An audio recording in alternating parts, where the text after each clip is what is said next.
What's up, guys? How is everyone this fine evening? So, I got in a debate with an atheist, and instead of telling me how tag has been refuted, he gave me this video to watch.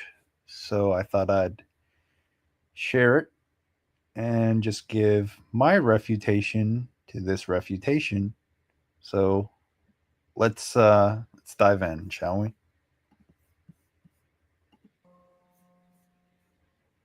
In this video I'm going to talk about the transcendental argument for the existence of God, and why this argument is fallacious due to an erroneous equivocation. There are many ways to argue against the tag argument, but exposing this underlying fallacy demonstrates how the end conclusion that an absolute mind, namely God, exists, simply does not follow. An example of a tag proponent committing this fallacy can be seen in the following clip.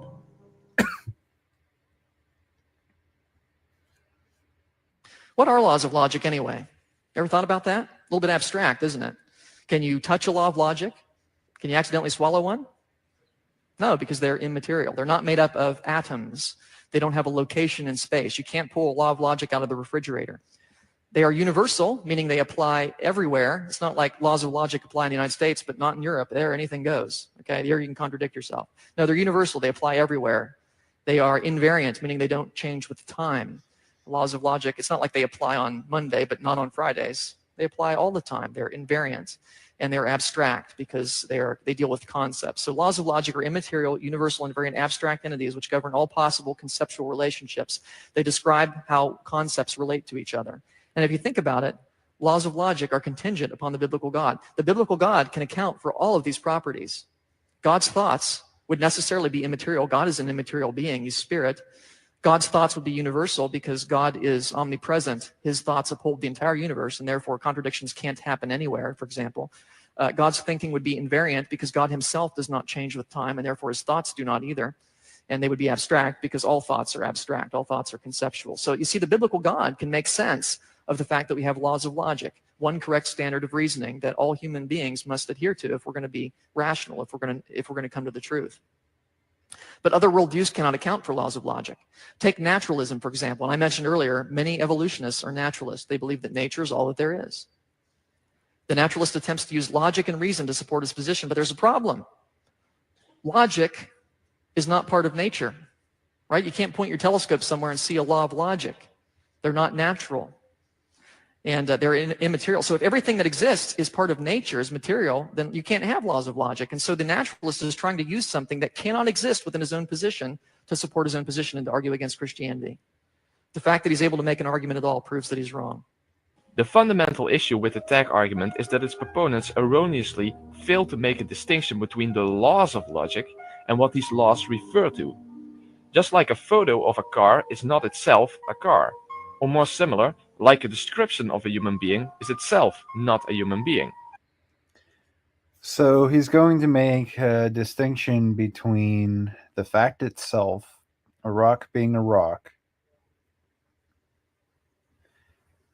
and the descriptors we use to determine what makes a rock a rock. Unfortunately, I don't think they're going to be able to deal with the obvious issue here. The fact that a rock is a rock is not what is in dispute when we're arguing tag. The transcendental argument for God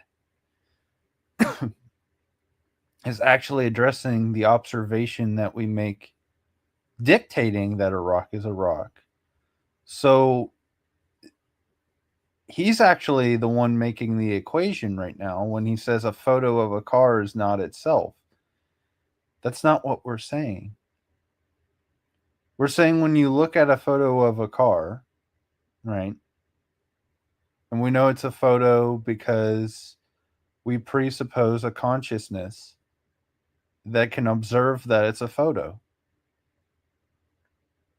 And as we make this observation, we can make clear that it's a photo based off of other descriptors we used to call what a photo is.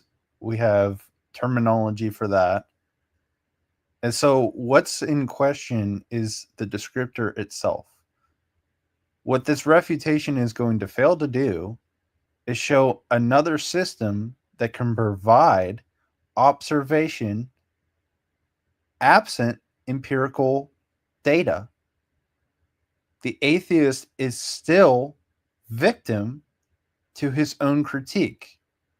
When he is asking for evidence of a God, empirical data that would demonstrate that God is absolutely necessarily the case, he's already making this fundamental issue. From the Christian paradigm, there can only ever be one objective truth. Andrew Wilson brought this up as the machine argument, and I might have to just borrow it because it's not only really good when you're understanding this argument, but any argument you make in the future as a Christian. There can only ever be one way the belief works. This would make sense considering the other two laws of logic, which I don't know if he's going to go into or not, but there cannot be a contradiction. And the law of excluded middle, it can only be one way. That's why the other two laws are there. When we ask the empiricist how they observe a mind,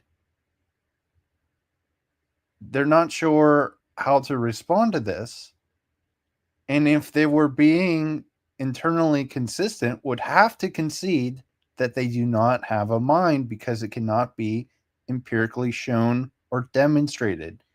It is presupposed.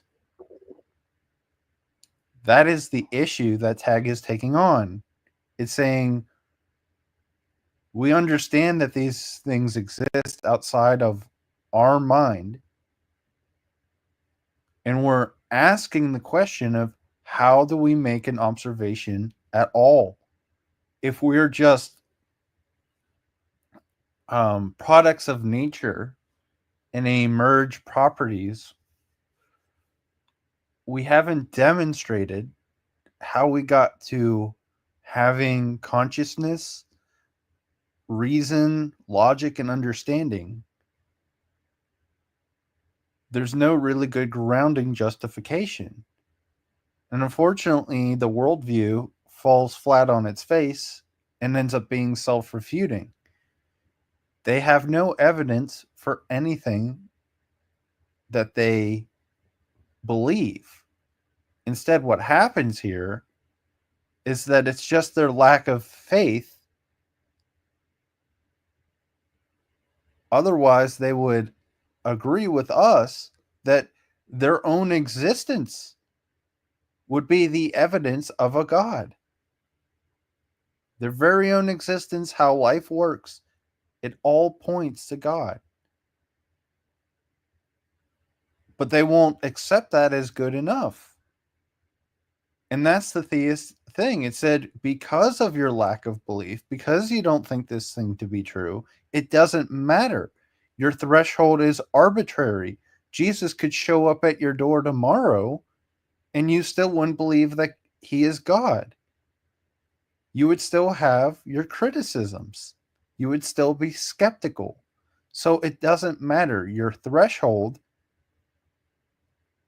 is arbitrary. And what we're saying is, if you engage in this philosophical understanding and realize that the world can only work one way, if we're going to apply the laws of logic correctly, and there's only one worldview that can even grant you an epistemic justification for having logic at all. You already presuppose that you do, but you actually have no evidence of these laws in nature. You can't show me where in nature there's a law of identity. It's not empirically demonstrated. A description of X is not equal to X itself. The actual laws of logic are not what is universal, non-contingent, and invariant.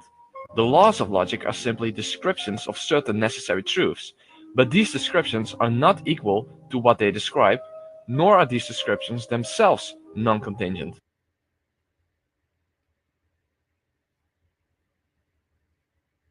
It's the descriptor that's in question.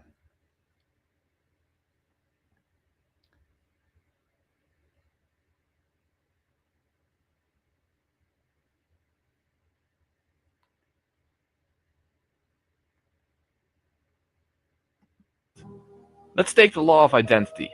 A is A, something is what it is not what it is not. What you see here is nothing more than a human description in the English language, expressed on a computer screen, of a necessary truth. The actual truth the sentence represents is what is necessary and universal. The sentence itself, the actual law, is not. Okay, so when we talk about words and meaning, this is actually another really great metaphysical category. You can't show me where in nature we got the English language. It was developed over time, right? It's a social construct in your worldview. There's actually no empirical data for the English language. There's no empirical data for any language. We're still stuck in the same problem. Now this may seem like a trivial point and an obvious point as well. However, the reason the tag proponent can go from laws of logic to an absolute mind is exactly because of this erroneous equivocation. The tag proponent argues that laws of logic are conceptual by nature, they are thought, they are mental constructs, and since necessary, universal, and absolute mental constructs exist, there must be a necessary, universal, and absolute mind which accounts for their existence. But what is conceptual, what is thought and mental, are the descriptions, the actual laws themselves, not that which these descriptions refer to. So what do these laws describe? What is it that they refer to? The laws of logic refer to the consistency of existence. In other words, the facts regarding existing and possible entities and the behavior of and relationships between those entities. So the law of identity is a description of the fact of identity, a description of the fact that an entity is itself. Now let's imagine a world in which nothing but a circle exists. There are no other entities apart from this circle. Since there are no minds in this world, the law of identity cannot exist, since there is nothing to think about any sort of description. No, the law would still exist.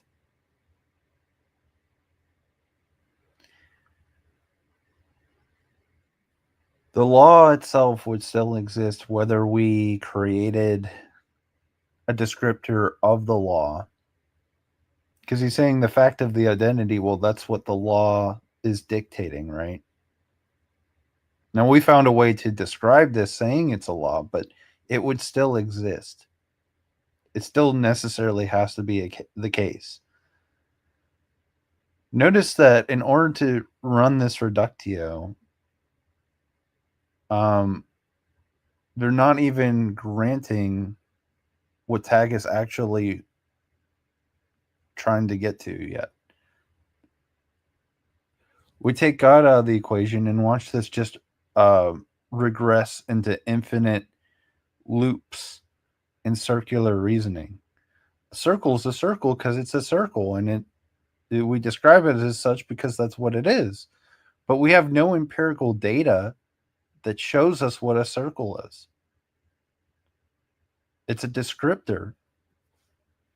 So what we're saying is, from your worldview, if you're going to be consistent intellectually and empiricism is your starting point, you can't show me where in a circle it says it's a circle. So it's not an equivocation. This is the reductio done properly from a theist to an atheist. We're saying, how do you know a circle is a circle? Where's your empirical data? Where's your proof that it's a circle? You have to already presuppose a consciousness that makes this observation. You have to presuppose that words have meaning and value. This requires consciousness. All of these things are not visible and cannot be found in nature. That's why naturalism never can get to the answer of this question. It's just an endless circle. I think it's almost ironic that you pick a circle because we have to continue arguing this in a circle. You're not making any argument against what Tag is actually trying to go after. We understand using the common language that we have between one another that a circle is a circle. But what we're asking philosophically is, how do we even know that? And there's nothing in empiricism that's going to grant you a circle being a circle. And I'd love for an atheist to try, but you have no epistemic justification. You already are presupposing you have a mind that has a consciousness, that words have meaning, and that the things that you're saying can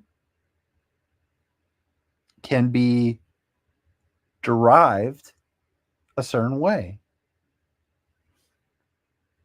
And that's what the theist is putting into question when we're asking, what is your justification? We're saying we have a good epistemic justification for logic, consciousness, reasoning, knowledge itself. And we think that these are all part of God's nature. And that's why we even have moral law. That's why we have the laws of logic. They are based on a non-changing, omnipotent, omnipresent mind. And the Christian worldview is the only one that can posit a positive, omnipresent, omniscient, all-powerful being that fits this descriptor. It's the only one that can. It's also the only one that believes in objective truths. Now, you can say, I believe something to be wrong, and that would be subjective because we're already putting in that word belief. Every worldview can only boil down to a certain set of beliefs. This goes morally. It could either be subjective or objective. We can also see this in other categories.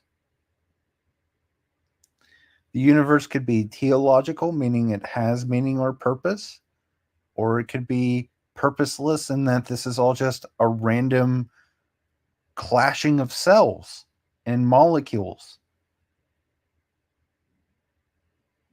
This is why the evolution theory falls into infinite regress as well, because what they're saying is everything evolved over time. Well, if that was the case, we say how much time? And where's the threshold breaker between what was and what is now? And it's completely arbitrary. It's completely subjective. And you have to continue to add time to make it work. It doesn't even pass through the correct lens of the scientific method, where we first have to make an observation. But the fact of identity is still true. The circle is a circle. There is just simply nothing that can recognize this fact and describe it as such. However, if a mind would exist as well, then it is possible for there to be such a description as well. But the fact of identity doesn't depend on the existence of a mind per se. It depends on the existence of anything at all. And all the necessity of these facts demonstrate is the necessity of reality itself. There cannot be no reality at all. There are always facts, and since facts are about something, something necessarily has to exist. But it cannot in of itself demonstrate anything about the nature of what exists, nor what lies at the very foundation of reality, and it most certainly does not, and cannot, demonstrate that the foundation of reality is a mind of any sort. Now, I didn't initially think that I would have to include this in the video, but since so many apologists are eager to misunderstand, and since I know of people having this misconstrued notion, since I have an example, I will in fact include it. And this has to do with the notion of the laws of logic, and the laws of nature in this example, being transcended prescriptive rules by which the world must obey. But instead of taking my word for it, listen to one of your fellow apologists when Greg Kokel tries to make a similar argument to Tag, but regarding the laws of nature as metaphysical, transcendent, prescriptive governing rules when discussing Stephen Hawking. Well, it seems to me that this raises a problem for him then, because as a materialist, what is the nature of these occult forces, these hidden powers that are lurking out somewhere? I don't know if they're in the material universe or not, but if they are laws that cause things to happen, what is the nature of those laws, and how does he square that with a materialistic account of the universe? And indeed, what gives these laws, what grounds the force of these laws to begin with? From where you sit, would that create a problem for him to say that these are prescriptive forces? I mean, from a materialistic perspective, does that strike you as being inconsistent and also something that requires a grounding outside of the materialistic universe? Well, I don't think that we have to think of the laws of nature being prescriptive as being forces. It seems to me that what he could say would be that there are certain substances in the world that have certain essential properties, Mm-hmm. and that determines their behavior. And the laws of nature have the sort of necessity they do because of the properties. I see. So he's going to ground it in their properties. Have. Okay. Well, that makes sense, at least as far as it goes. Okay, so Matt, this whole argument is predicated upon the idea that you can account for logical absolutes and I can't. So the next thing that logically we should talk about is logic. Isn't that convenient? There's two things going on when it comes to logic, and a lot of people I notice make the mistake of treating them like they're the same thing, or at least confusing one thing with the other. Logic serves two different purposes. One is descriptive, and the other is prescriptive. Logic is descriptive of the universe, of existence. It's a representation of the way existence and all things that exist behave. It's a model of reality. It's descriptive, okay?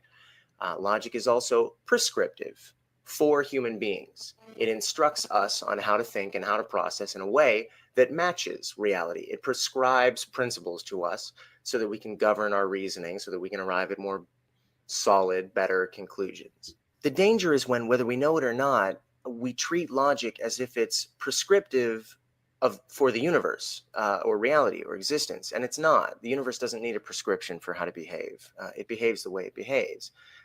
You take the law of non-contradiction or the law of identity, and a lot of people think that it means that existence is being governed by laws, as if it were being told what to do.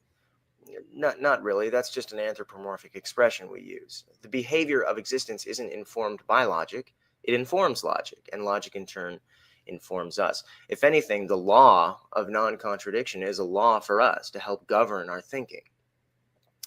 Here's the thing about existence. Existence behaves consistently with itself. It just does. Things that exist reliably behave in a certain way, and they just don't behave another way. This is true of any philosophy, any worldview. You go back far enough, and there's going to be a set of basic preconditions to existence that just behave the way that they do. As human beings, we've observed this. We're able to make accurate predictions based on this, and we've created a language for ourselves of symbols and structures that act as a of what we observe about the universe.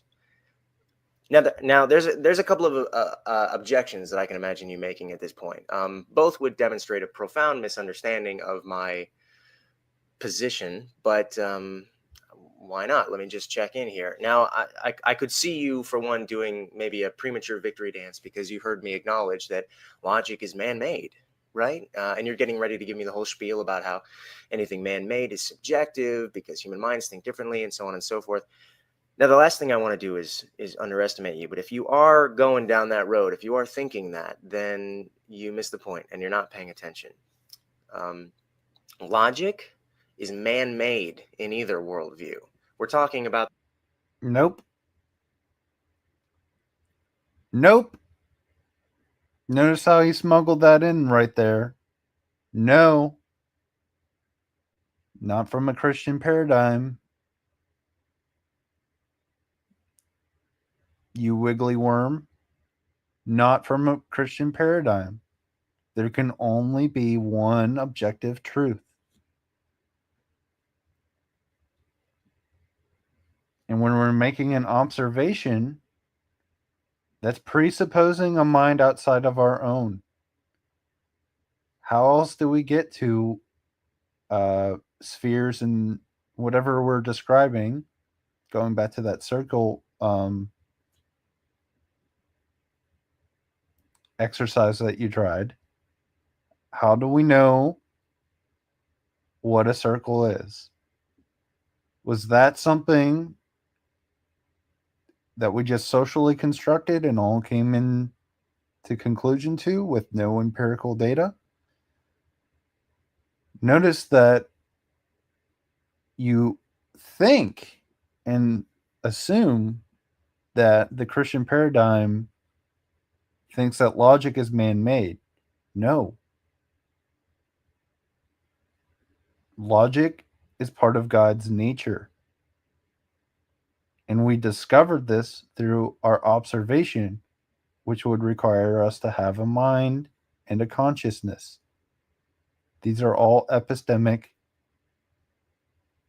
abstract concepts that you're failing to understand have to point to something outside of ourselves.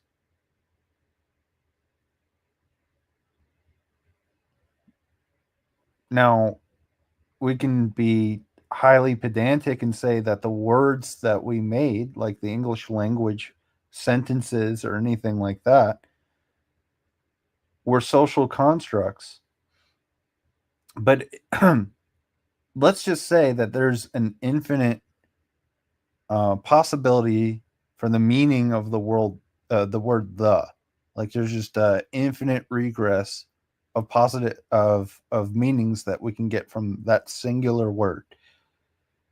If that were the case, it wouldn't be universal. Most people,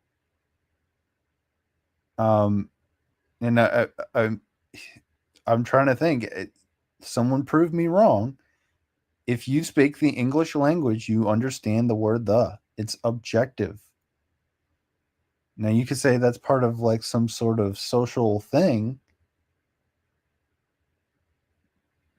but you would have to show me where else we would get the meaning from. It's something that is already observed, and we've given it this meaning. And notice how we're still not addressing what's in question, and you have to straw man the theist position to say, well, they're both made. No.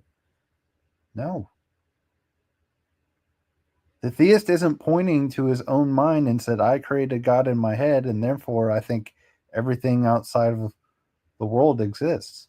No, it said, in order for me to even have a good starting point in my worldview, I have to understand how we make this observation in the first place. Meaning that all this stuff came into fruition and couldn't be random and nonsensical. This would posit some form of objective truth in the way the world works. And it can only work one possible way. This would require an omnipresent, omnipotent God. And I don't see any way around that. It can only ever work one way. And that is not man-made and subjective. It's based in a grounded, objective truth. the language, the process that we've created. The consistency of existence, however, that logic was created to represent is not man-made. Existence behaves the way that it does independently of our consciousness or our perceptions, and it's thus not subjective. It is outside of ourselves. We can all observe it. We can all see the same thing. It's not just our opinion. Now, another thing you might be thinking on, writing the code. Notice that he just said what I just said. Way to take the way to pick up your cell phone. There's your cell phone right there. You just admitted it. When we're making an observation, we're looking at something outside of ourselves. Ta-da! Details of that is that observation isn't good enough, right? You might try and argue that since we are subjective beings, we can only observe the universe from one tiny little perspective and therefore aren't in a position of claiming that logical absolutes are in fact absolute. How would we know, right? Simply observing the universe and the consistency of existence doesn't justify us in putting stock in the law of non-contradiction, for example, because you'd need infinite knowledge in order to falsify it. And that's true. That's totally true. But if you think that's a legitimate objection to my worldview and not yours at the same time, then you're still missing the point. How? How are we missing the point? Notice that you pointed to something that requires infinite omniscience and has to be omnipresent. What other justification do you have other than the Christian God, which has these traits? What is it? Because even if we assume the truth of Christianity, we're still in the same boat. Because remember, No. That's an assertion. Notice how he won't go into how are we in the same boat? I'd really love to hear that one. How are we in the same boat? Matt, your worldview doesn't equip you to demonstrate that the law of non-contradiction, for example, is true. You can try and make the claim that logical absolutes can be accounted for by positing a God, but nothing about Christianity aids you in proving that the law of non-contradiction is one of those absolutes. Nothing. What? Hold on, I have to hear this one more time. Claim that logical absolutes can be accounted for by positing a God, but nothing about Christianity aids you in proving that the law of non-contradiction is one of those absolutes. How? Oh, I hope you expand on that one. How? Nothing in Scripture says that something can't be both A and not A at the same time. Oh, I see. So we're going to point to the biblical text. Nothing in Scripture says A equals A and A cannot equal not A. Oh, boy, oh boy.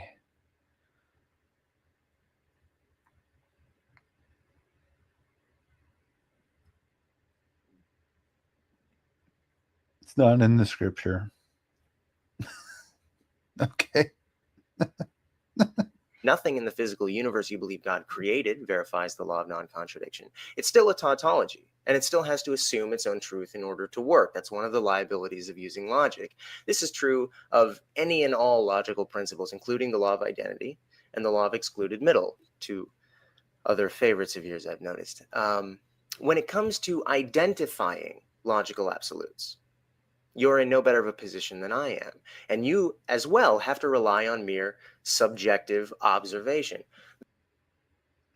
No. No.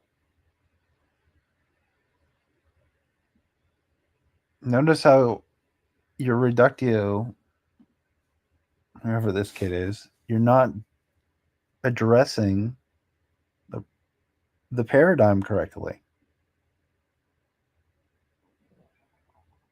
Notice how you had to straw man it and say, well, you're in the same boat. No.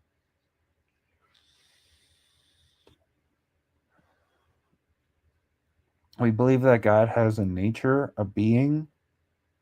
There's a personhood. This has been represented in the life of Jesus Christ.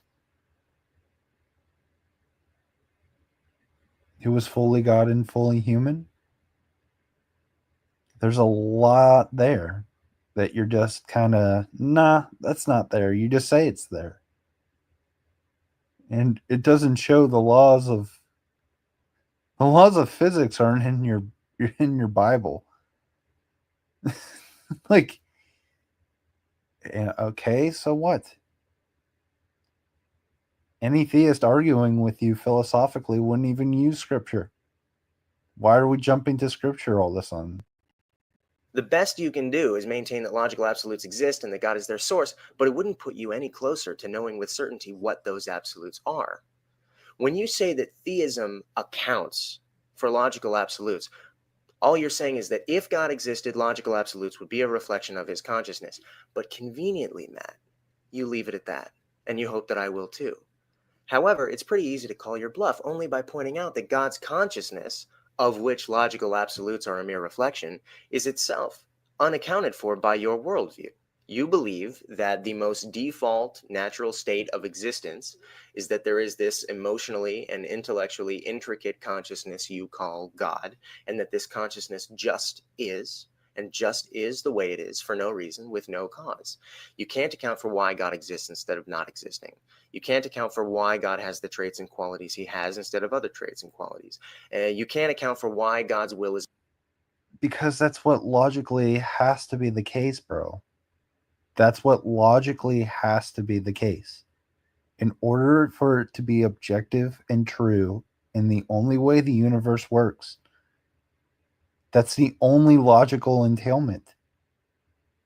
It has to be the case. It can't work. The machine can only work one way. It's going back to the machine argument. And damn, if I ever debate this kid, I'm going to be like, let's just assume for a second the machine can only work one way. So when you're training somebody else up, there's no other way for the machine to work. And so innovation and progress will try to come in and tell you to work the machine a different way. And you can reject this on its face because you know that if you try to work the machine in any other way, it will break because it can only ever work one specific way. Is effective instead of ineffective or partially effective. Your beliefs about God render you unable to account for any aspect of God's consciousness or existence. So to say that logical absolutes aren't accounted for in my worldview, only to turn around to say that they are in yours because they are a reflection of something that is itself unaccounted for, well, that's just silly, don't you think? You drew a No, what's silly is that in your worldview, you don't have any grounding epistemic justification. You have nothing. You think the world just came to being and we just somehow emerged out of nothingness into intelligent beings. That is actually more miraculous than the God story. That is way more miraculous. We came from nothing and evolved into these intelligent beings who have consciousness and laws of logic and descriptors and all this shit. All these things that you presuppose in your worldview, it just came from absolutely nothingness, a smashing of molecules and atoms coming together. That to me sounds way more insane than positing a God who's omnipresent, omniscient, all-knowing, which I guess that's the same thing, but all-loving, all-knowing, all-powerful. We'll just go with that. It would have to be the case for the world to work in the way that it does. There's no other way for the machine to work. Your refutation is, well, that's just subjective, is an objective statement. That's why it's self-refuting. The minute you grant subjectivity, you fall to the same criticism that you have. Because you have no standard for objective truth. That's what these people failed to see. Comparison more than once in your video between atheists accounting for logical absolutes and Christians accounting for God. And I was glad to see you do that because it demonstrates an understanding on your part that double standards won't fly here. Let me read to you something you said. You said, if the atheist says that logical absolutes just are, then he's still failing to give an account. Atheists object to Christians saying the same thing when they say that God just exists. So why should we accept a non-answer from an atheist who says that logic just is? He also said this. If the atheist doesn't need to give an account for logical absolutes, then he shouldn't complain if I were to say I don't need to give an account for God's existence. This is true, actually.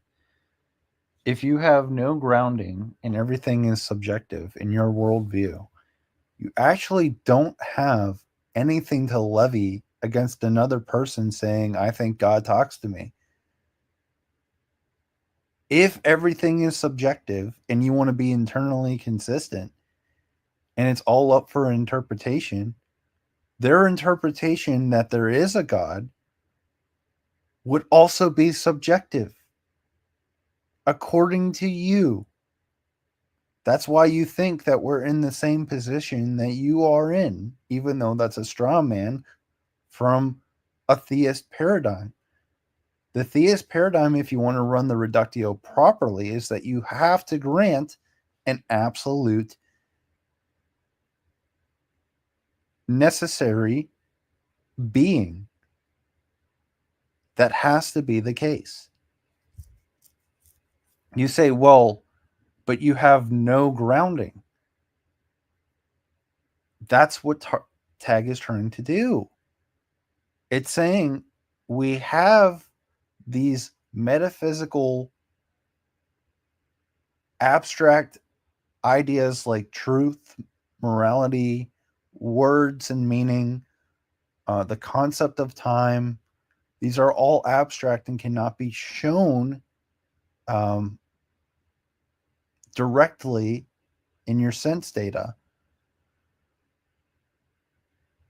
We have to presuppose a consciousness. You have no account for where that is in your mind empirically. It's intellectually dishonest. And unfortunately, I think these people are starting to realize that. Because they'll accuse you of the very same things that they're falling victim to. Notice that you're not addressing the actual issue with an omnipresent God. You're just saying, well, you're saying that it just exists. So, I mean, I can say it just doesn't exist and we're still in the same boat. It's like, no, bro. The universe can only work in one way. Can only work in otherwise the passing of time would be relative. We could visit the past arbitrarily because time would be relative.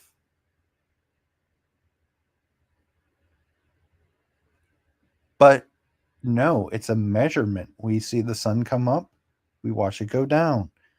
During the time where there is sunlight, we've called this day. During when it goes down, we call night. It's a measurement. What we're asking for is the thing that is making the observation itself. How do we show that we can even observe anything if we have no grounding justification for our observations? Positing in a mind outside of us because we're already granting to you that we're fallible. I think all humans are. We're prone to our passions. We're prone to our moral systems, whatever we were grown up in, our social upbringing, the way our parents taught us, the way our teachers taught us. There's a lot of nuance to what goes into what makes us who we are. And there's a big nature versus nurture argument that science can never really get to the bottom of, because we could say, well, we were born a certain way, but then at the same time we say, well, if everything's a social construct, wouldn't it be the case that society would shape us in some way too?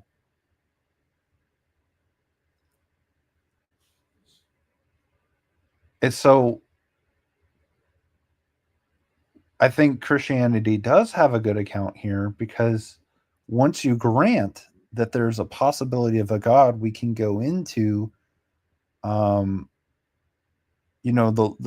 life, death, and resurrection of Christ, the apostles who would have spent time with Christ, and then we have letters to the church, we have writings of church fathers, there's archaeological digs that are showing biblical accuracy. There's a lot there that we can demonstrate, shows empirically that there could be some truth to this. The problem is, this will never be good enough for the critic, and it's why jumping off the gun with evidence is a really bad starting point. Because we grant you your position and say, okay, fine, show us how you think the world was created outside of a God. You have theories and things that you guess could be the case, but none of it really answers the way that things just seem to work in a particular order, and that's why we have these laws that are trying to get us to the bottom of all of this and say it could be nothing else but this. And there has to be one objective standard. Otherwise, we'll fall into infinite regress. Well, Matt, for once I agree with you. But the thing is, I'm not the one complaining. That is to say, I'm not the one making the argument that things like God's existence or logical absolutes need to be accounted for in order for a worldview to be valid. You see, I wouldn't try to argue that theism isn't defensible unless you can fully account for God's existence and qualities, because I understand that no matter which worldview one subscribes to, there will always be, if you go back far enough, if you peel enough layers away, a set of basic preconditions to existence that have to be assumed that just are what they are. In mine, it's what you're calling logical absolutes, and in yours, it's God's existence and qualities and nature. But that's me. You have made your position very clear, and now I'm going to hold you accountable to your conclusions. You strongly maintain that for my worldview to be defensible, I would need to account for logical absolute. That means that you also strongly maintain that for your worldview to be defensible, you would need to account for God's existence and qualities and nature. Watch this neat little trick. I'm just going to take those two statements of yours I read a second ago and interchange the key words. If the Christian says that God just is, then he's still failing to give an account. Further, if the Christian doesn't need to give an account for God's existence, then he shouldn't complain if I were to say I don't need to give an account for logic. But that's not what Tag is saying.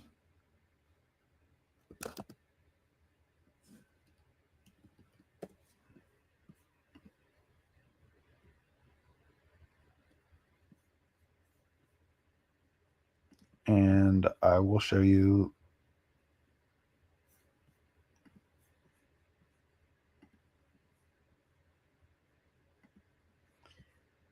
We're not just saying that God just is, bro. Look at the prop logic here. If possibly P, then necessarily Q. Actually P, therefore necessarily Q.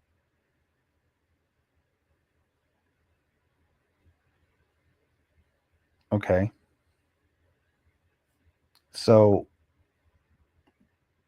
we're saying, not that just God is what God is, there is a transcendental unity of apparition. This would be logic, ethics, abstract thoughts, observation, words and meaning. This list can go on and on and on. There's plenty of things you can point to that are abstract and just kind of are, and we don't really have a really good way of justifying them. So what we're saying here is, if these things exist, then there would have to be a divine mind that created it. What else would possibly be the case? So no, we don't fall to the same criticism here, because we have an account for what we believe. The very thing in question is the thing we have a justification for. We're saying it's God. Now, what I'd like to hear from an empiricist is what your justification is, if it's not that. Notice how they won't answer this. Logical absolutes. Your reasoning, not mine. So, let's hear it. Matt, how do you account for God's existence? I'm going to close out, and I'm going to close out by paraphrasing a quote from somebody that I know you hold in very high regard. He said, "Do not concern yourself with a speck of sawdust in your neighbor's eye when you have yet to remove the log from your own." Okay. Biblical quote from someone who doesn't believe the Bible is real. That's always rich, isn't it? Rules for you because you listen to this thing, but not for me because I don't think it is even real. Rules for thee, but not for me. Is that what you're saying there? I get it. You began your video with this familiar mantra. The tag argument states that when there are only two possibilities to account for something and one of them is negated, by default the other one is vindicated. Yeah, unless of course the something in question does not actually exist or occur. And until you're able to A, present a clear and specific definition for logical absolutes, not just listing what you believe to be examples of them, and B, sufficiently demonstrate that such things actually exist in reality, your argument can't even get off the ground. The fact is, Matt, the phrase logical absolute does not exist anywhere in academia. That's not a real thing. This is not a term recognized by legitimate mathematicians or logicians. This is not a term you'll find in any encyclopedia of philosophy. You and other apologists have essentially made it up. Oh, is that true? What did we make up? Yeah, unless of course the something in question does not actually exist or occur. And until you're able to A, present a clear and specific definition for logical absolutes, not just listing what you believe to be examples of them, and B, sufficiently demonstrate that such things actually exist in reality, your argument can't even get off the ground. The fact is, Matt, the phrase logical absolute does not exist. Logical absolutes do not exist. You better pick up your cell phone, buddy.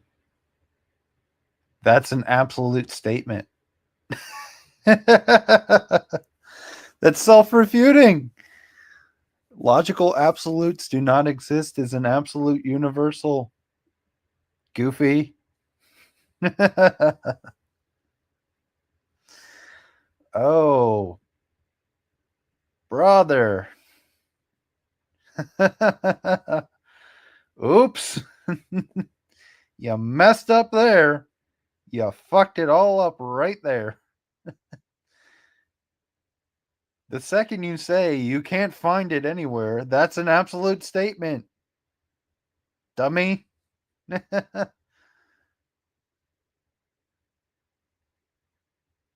That's where you go, right there with him. Was that an absolute statement? You can't find it in any philosophical. Really? You sure? Anywhere in academia. That's not a real thing. This is not a term recognized by legitimate mathematicians or logicians. This is not a term you'll find in any encyclopedia of philosophy. You and other apologists have essentially made it up all on your own for the purpose. Oh, we made it up, did we? Did we? Was that an absolute statement?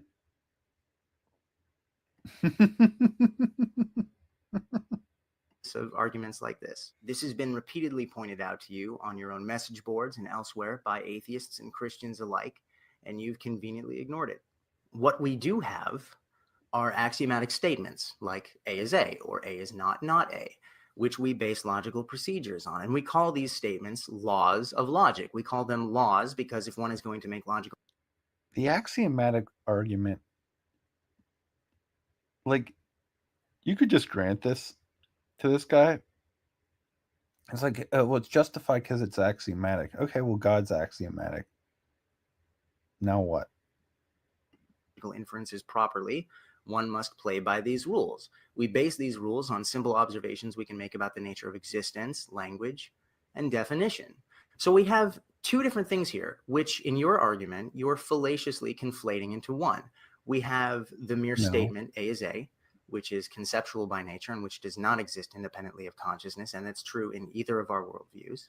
And then we have that to which the statement A is A refers. Now, what the statement A is A refers to is not a thing with its own existence. Rather, what A is A refers to is the behavior of things that exist, the nature of things that exist, including your God, if there were one.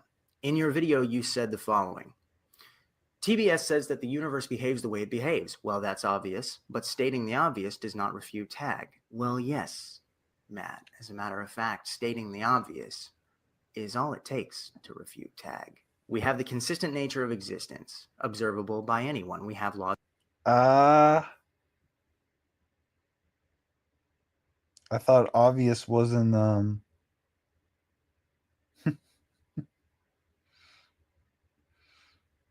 if it's obvious, wouldn't that make it absolute? But didn't you just say we don't have absolutes?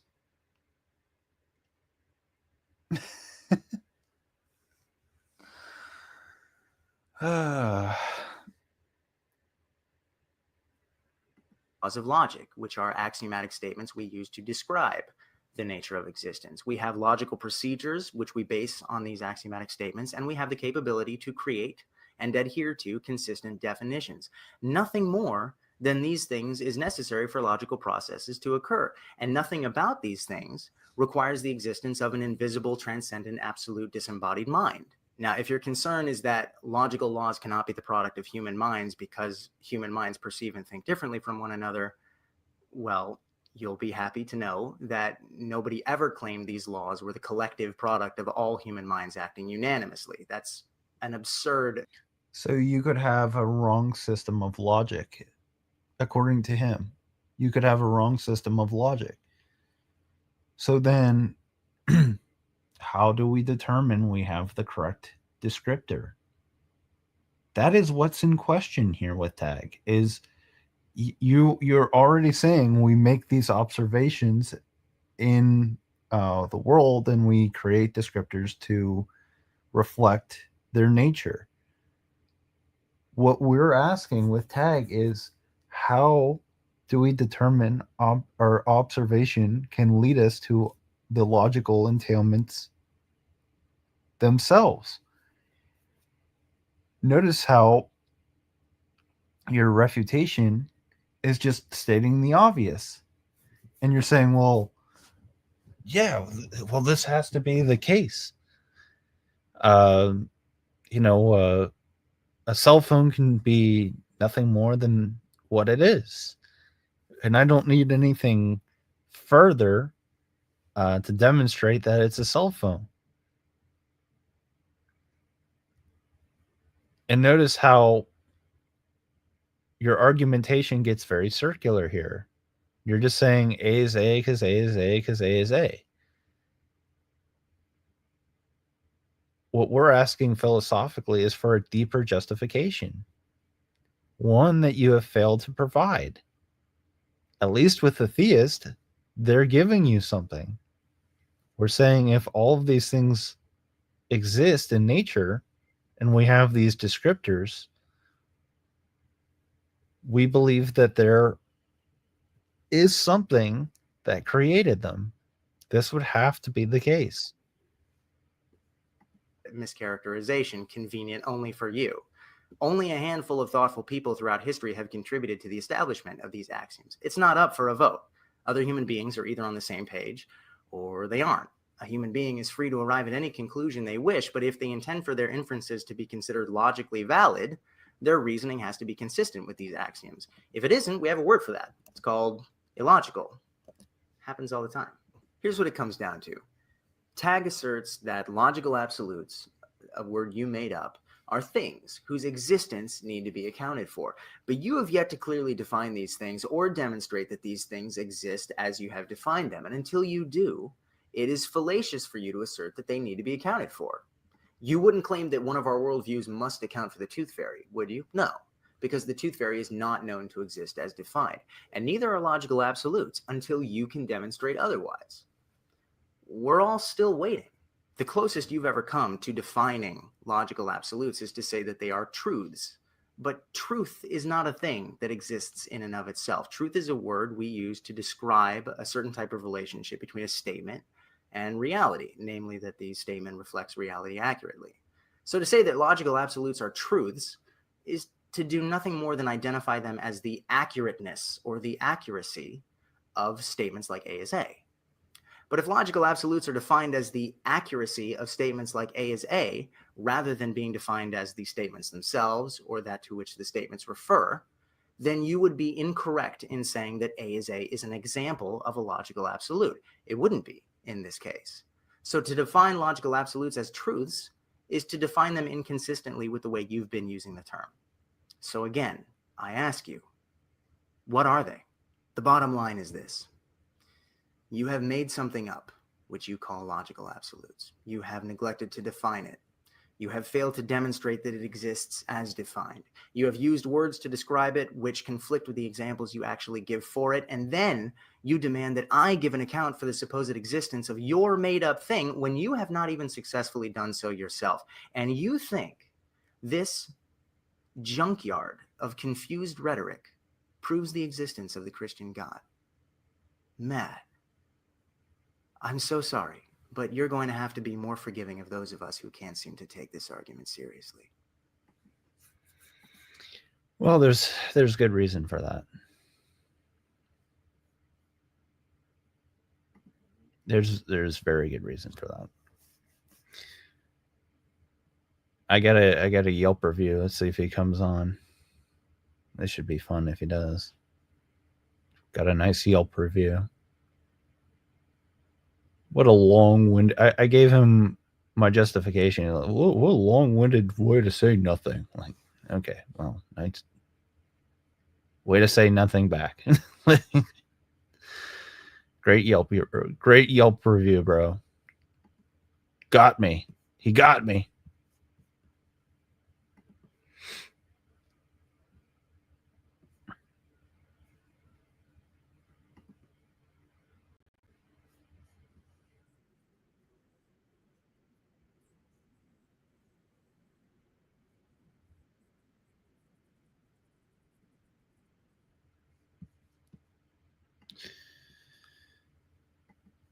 All right, let's listen to someone who can speak this more eloquently than I can.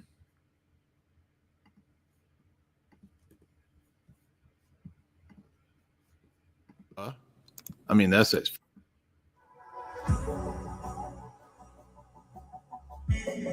Elevate your AI experience.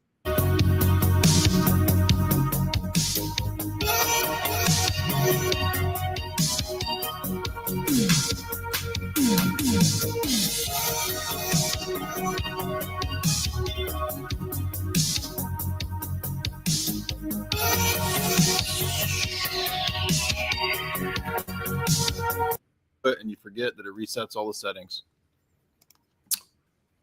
Oh, come on. You mean no? Ha ha ha ha. Good one. You got me. All right. So yeah, I remember I saw one of the super chats, the first one. I apologize to the other two people. I'll have to go look at that other lame 7-minute stream to get the other super chats. I don't remember what they were. This chain is fresh. Fila Fresh. The Fila Fresh crew. What are you putting links to other videos in the chat, dude? Oh, the other stream.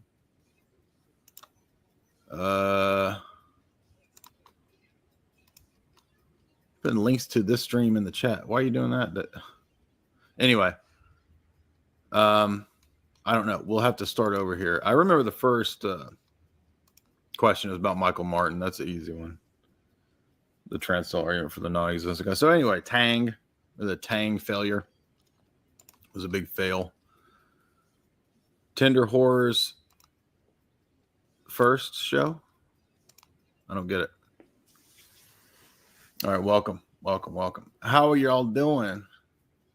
Do I still have a VCR? No, it's in storage. Doesn't work no more. Don't work no more. Yeah, that old stream's gone, bro. But we got the whiteboard. You know, shit's getting serious when the whiteboard is out. That's racist. Whiteboard, what? Got my coffee. We're going to talk philosophy. So I will be interacting with the chat, obviously, because I don't guess everybody is going to send me super chat questions. If you want to be assured of your question being read, except for the people on that other stream. Sorry. If you want to be assured, send me a super chat and we will assuredly read your question. Stop talking about anytime all the streams talk about is the house. It's not dirty in here. It's not a nasty kitchen. It's not dirty. It's not boomer. It's not none of those things that y'all say hurt my feelings in the chat.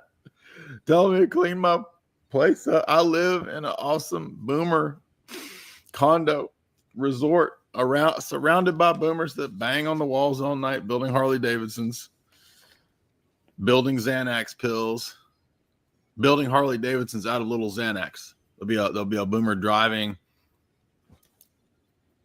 a Harley made of all pills, and it runs on pills. Runs on meds. But yeah, so we are going to talk about philosophy. Boomer kitchen confirmed. If it's a boomer kitchen, all the appliances are 80s. They don't have any tech involved. You can't have a refrigerator with sensors on it.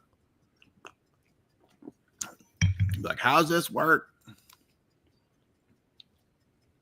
Anyway, we're not here to talk boomers. We're here to talk philosophia. Does this couch have logos? Logos. It's kind of a boomer couch. All the couches in this condo place are furnished.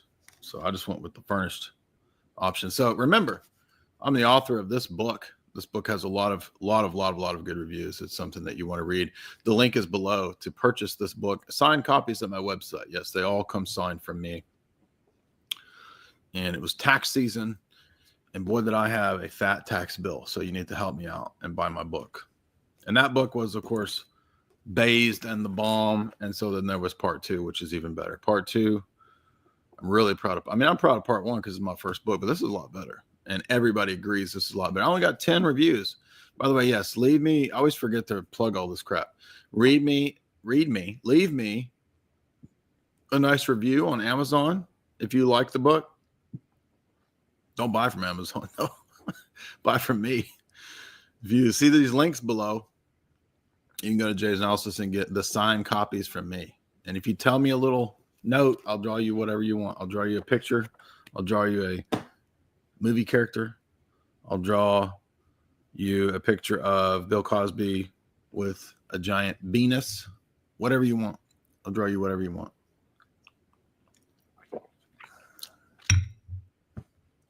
Man, taxes are such a scam, dude.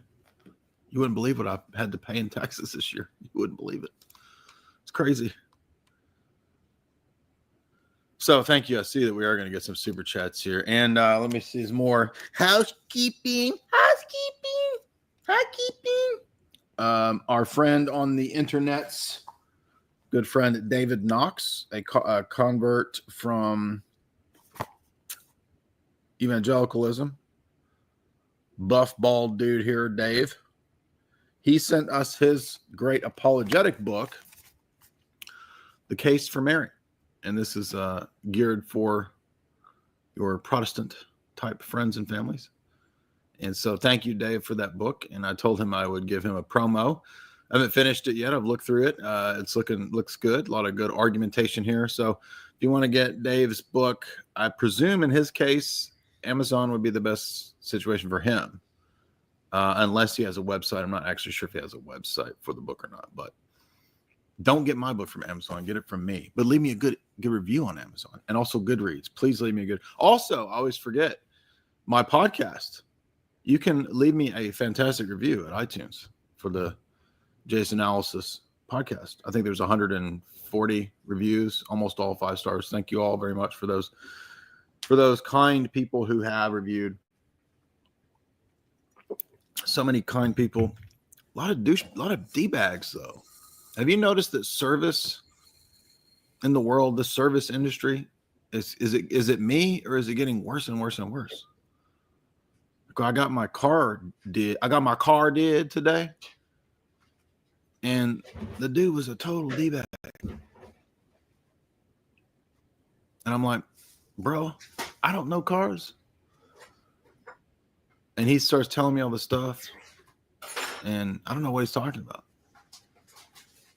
So I try to talk to the guy, and he's like gloating over this like he's got the one up on me because I don't know shit about cars. I don't give a fuck about cars, bro. So this dude, it was just totally rude, dude. So then I'm thinking, how do I believe this dude when he gives me the bill? You know what I mean? Then you're in that weird situation where you're like, I don't want to make him mad because I just watched U-Turn last night, which, by the way, I've decided U-Turn is a really good movie. The Oliver Stone movie, or 2 nights ago. U-Turn is funny, dude. I didn't like U-Turn when I first saw it. I was like, what's going on? I only caught half of it. And I didn't realize that it was a dark satire about Hades, I think. It's kind of a Dante trip to the underworld situation. But there's some really funny scenes with Joaquin Phoenix in that movie. It's a really, really excellent Oliver Stone satire movie. In the vein of After Hours, if you've seen Francis Ford Coppola's After Hours. No, wait. Martin Scorsese. Sorry, Scorsese did After Hours. That's his 80s satire. But the reason I bring up U-Turn in relationship to the douchebag mechanic guy was, if you've seen U-Turn, you'll know what I mean. Because the Billy Bob Thornton character is hilarious in U-Turn. Yeah, so that's what I'm saying. Like, if you know what happens in that movie, you don't want to piss off the mechanic because, I don't know, he can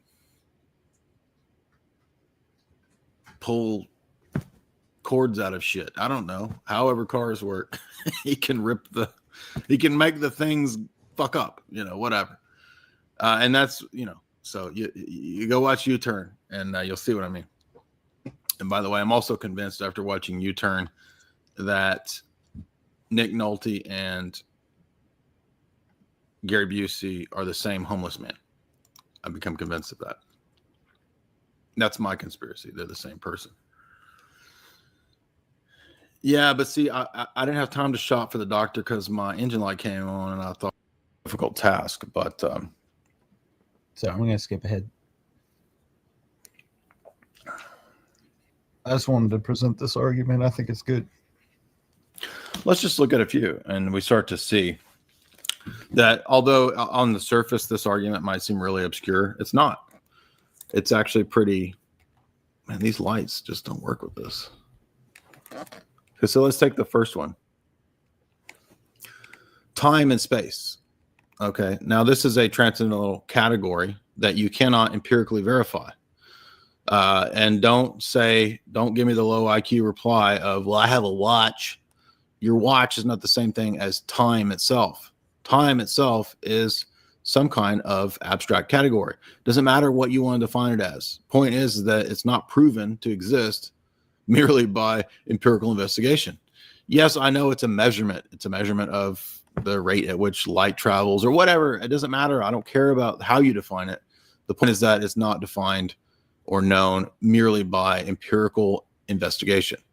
But it's presupposed in the way humans interact in the world, right? We experience the world from beginning to middle to end. There's no human being on the face of the planet that experiences things in reverse, right? And we also experience and learn things within a spatial field, a visio-spatio-temporal field. That's how we learn things. There's not a human being on the planet who does it in a different way.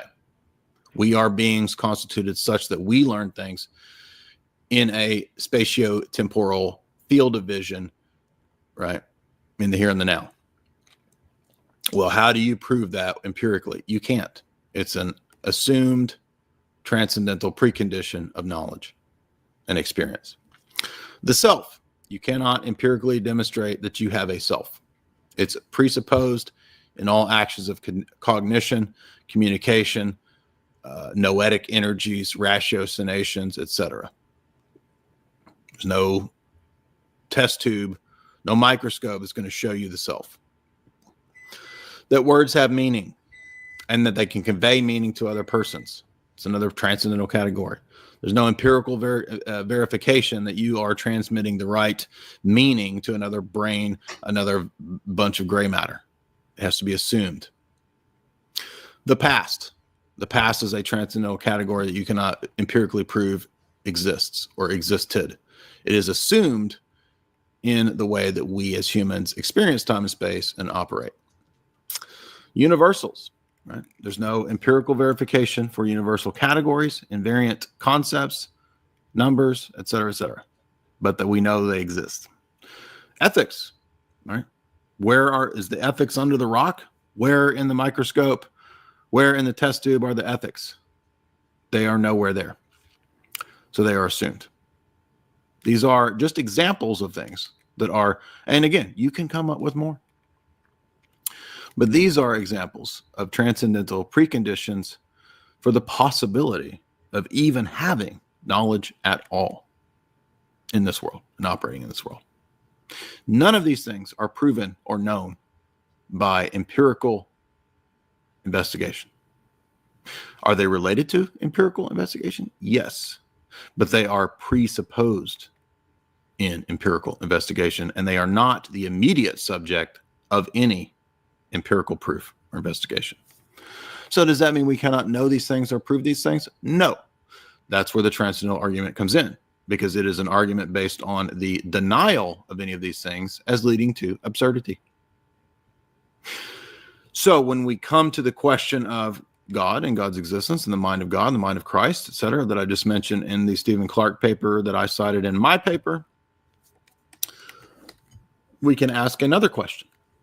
How do these different things relate to one another? Because our experience of the world is not chopped up into only having spatio-temporal relations without a self, right? No, that would be nonsensical.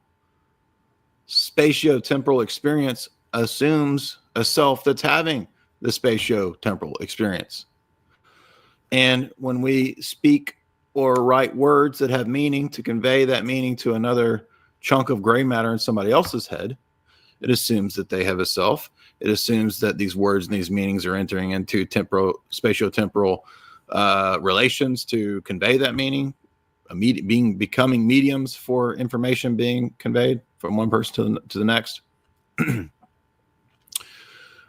What it is to be a self is partly bound up with the past.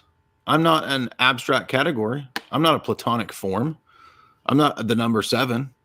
I'm a person who has a past, a life that began at a point in time. Part of my past is partly what makes me up, and you and everybody else, right? So there's no neutral kind of I don't know what it would even be, like some abstract neutral self that doesn't have experiences. That's impossible, right? Universals, universal categories, universal laws of logic, universal in terms of predicates.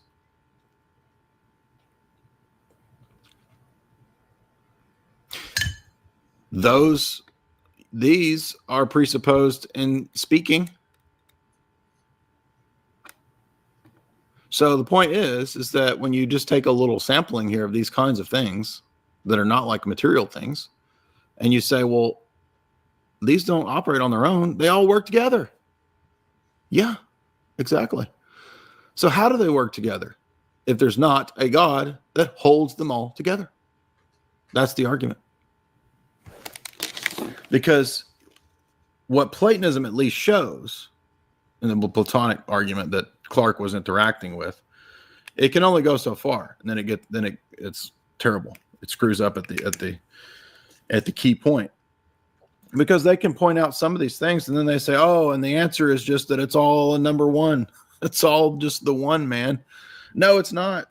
You need a mind, and the human mind is not enough to encapsulate and relate all of these things together in all of their different particulars in every different human being's life and existence. But if you believe in God the way that we speak about God, that's exactly what he does. He fulfills this precondition. He is the ultimate precondition for all the other preconditions. That's the argument. So I hope that's helpful. It does at first seem a little kind of abstract and whoa, that's weird. What? But I think when you understand it, it's like, oh, wow. Yeah. What else would it be? But nothing else even makes any sense. It's not God. I mean, it's not the human mind. The human mind can't do this stuff. No finite mind can do it. And the atheist can't even get past like why there's even needs to be a mind anyway. Because they don't even think they have a mind. As they sit there touting their own mental acumen, which they actually don't have. That's the great irony of that. But anyway. So I hope that's helpful for the transcendental argument question. Dalton, have you been sneaking out of Roadhouse? Have you been sneaking out of busting butts down at the Roadhouse, those drunk rednecks, and doing your Zen philosophy? And macking on Kelly Lynch, Dalton? Can you rip a dude's throat out, Dalton? If you don't know what I'm talking about, go watch Roadhouse. Dan the Man, 199. Thoughts on William Lane Craig? Well, William Lane Craig, unfortunately, is an Apollinarian. And Apollinarianism is an early church heresy. Did he talk any more about it? Is that it? Oh, what's this?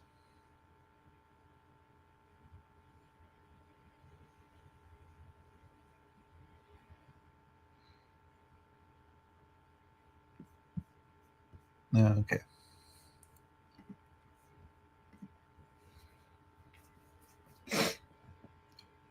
Yeah, that's. I like what he's saying at the end there. It's always, in order for all these things to work together, there would have to be a mind outside of our own.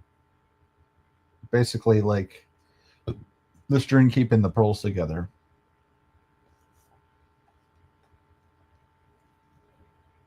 And that's where the refutation of this is like, it's like you said, if your starting point is that you need proof for something to be real or not, you're already pointing to empiricism. Yet the criticism here is that we can't empirically demonstrate everything in the world. Some things we observe and have these presuppositions in order to even describe what we're making an observation of. And so I think this is a way better grounding to have something there that is non-changing, omnipresent. Like it actually makes everything else more likely to be true than to say, well, it was just out of sheer random smashing of molecules and we're emerged proper. Like, none of this makes any sense when I hear it. The emerged property shit. And the why bad thing happened. Why bad thing happened. Which is explained in the fall.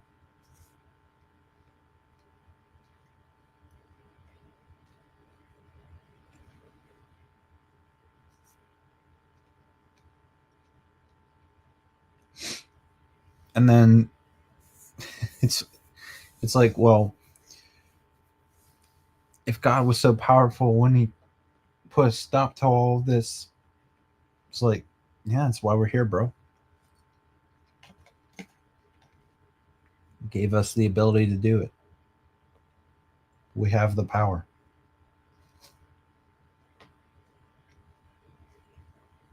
We could put an end to all evil and corruption in the world.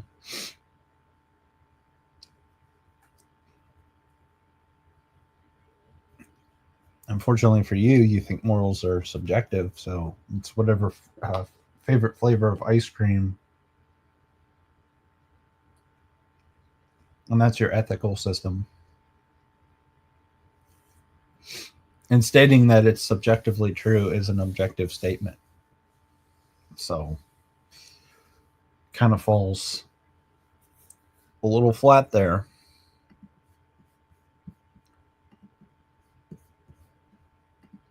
So let's see what else.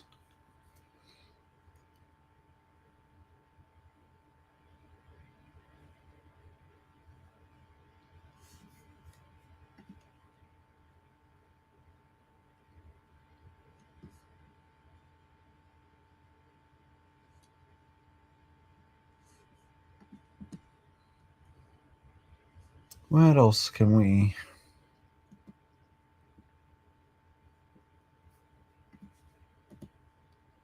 get ourselves into?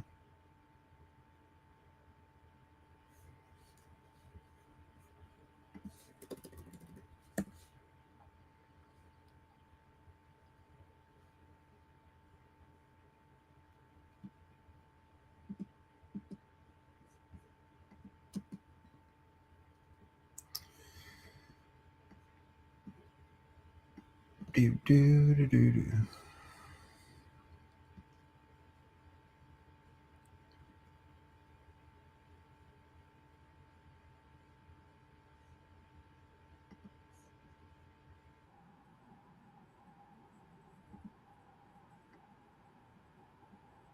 Running your own cannot and have not demonstrated. The fact that there is a mechanism doesn't mean that that mechanism is not evaluating information.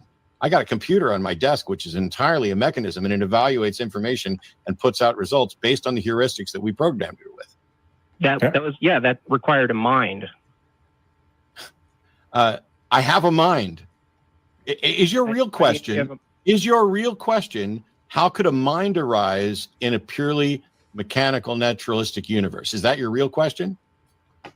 Actually, close. I guess it would be, what is a mind in a purely naturalistic reality? My mind is what my brain does. So your mind is not identical to the brain. A mind is. Why can't you? Why can't it? Why is it? Why is it that when I give you an answer, JD? Stop crying. I'm clarifying. Did you just say stop crying? No, you said he's clarifying. Okay, I'm asking you a question, JD. Why is it that when I give you an answer, you have to try to frame it in a different way? I just said my mind is what my brain does. So a mind is an action. No. You just said it does. Doing is action. Yeah, but okay. A mind is an emergent property of my brain. That doesn't make it an action. It makes it an emergent collection of actions. Okay, a mind is an emergent property of the brain. Does that mean a mind is physical, distinct from the brain, or the mind doesn't exist? The mind cannot and have not. Watch him. See you later. Oh, is he live right now? Now you can go watch the more entertaining guy that you think is more entertaining forever. And you don't even have to ever worry about the Crucible because you're not ever going to be here again, idiot. So you can go do that. Go do that, fucker. Go do that.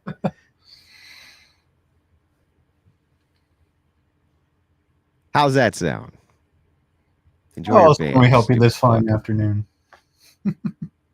I like it when the trolls reveal themselves early. What happened to Dean and Parker debate with you and Brian? They still running? Yeah, they're still running. Still running. Happy birthday. Just discovered you a few days ago. Probably watched 100 hours worth of debates already. The Satanist pastor is the funniest. Followed closely by Dillahunty. Enjoy smokes and beer on me. Appreciate that.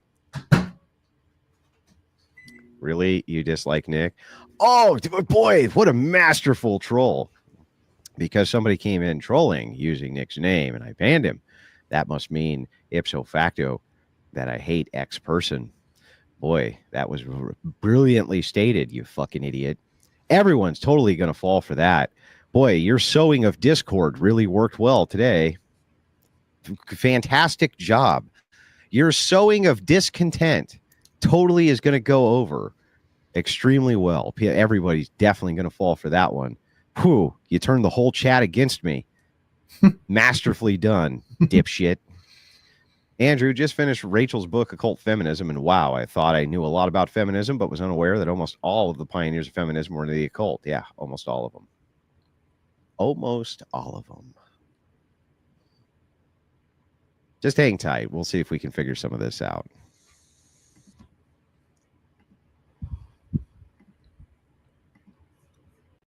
Yeah.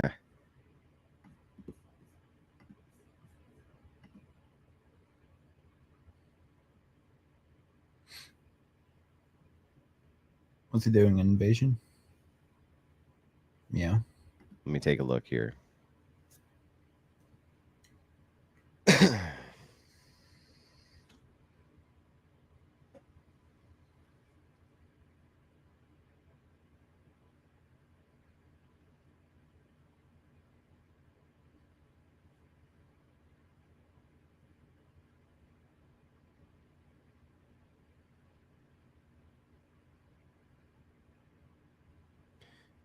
Reveal yourselves, trolls, and get escorted to the Crucible Crystal Chamber. We have new colors in stock, yes.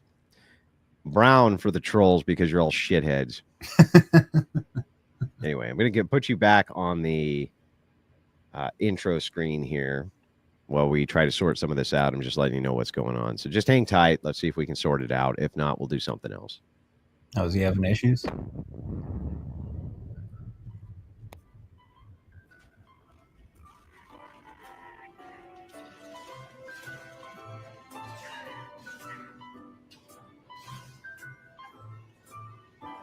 Well, happy birthday, fucker. I mean, Francis. Happy birthday, Francis. But you should really change your name from Francis. It's the worst name ever.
Yeah, it's not a blank screen, you fucking idiot. As you can see, it's not a blank screen, but, you know, you're also stupid, so there's that. It's the biggest problem with stupid people is that they think everybody else is as stupid as they are.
Moon is shining bright in the dead of the night.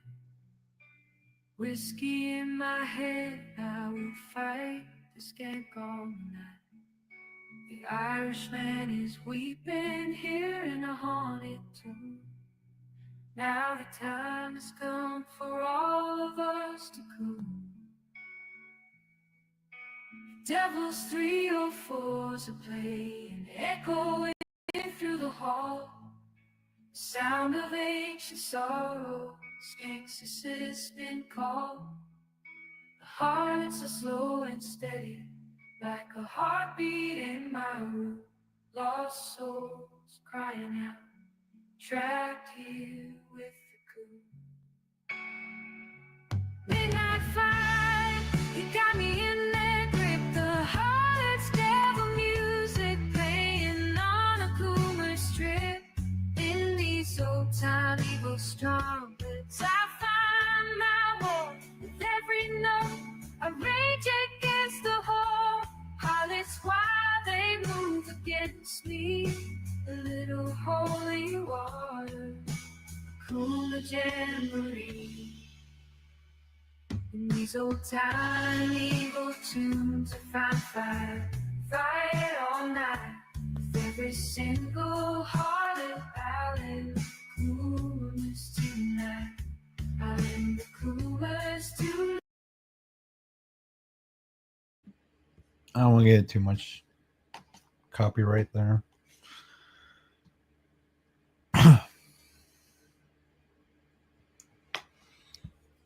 I guess I'll do my own break music while he's figuring stuff out.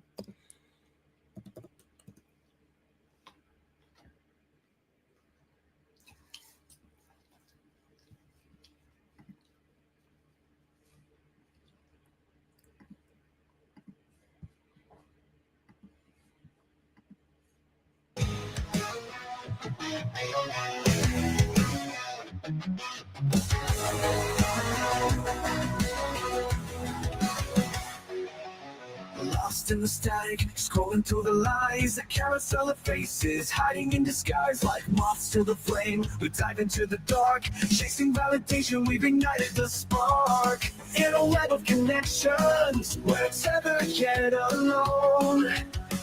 Ghosts in the machine, but we made it our home. Welcome to the digital graveyard, where dreams got to decay. Heartbeats on the notifications as the light fades away. We're searching for salvation in the likes and the shares, but the deeper we dig, the more we're caught in snares.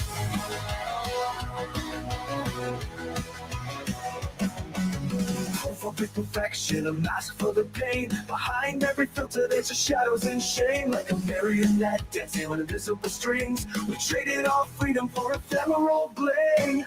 In a sea of opinions, we drown in the noise.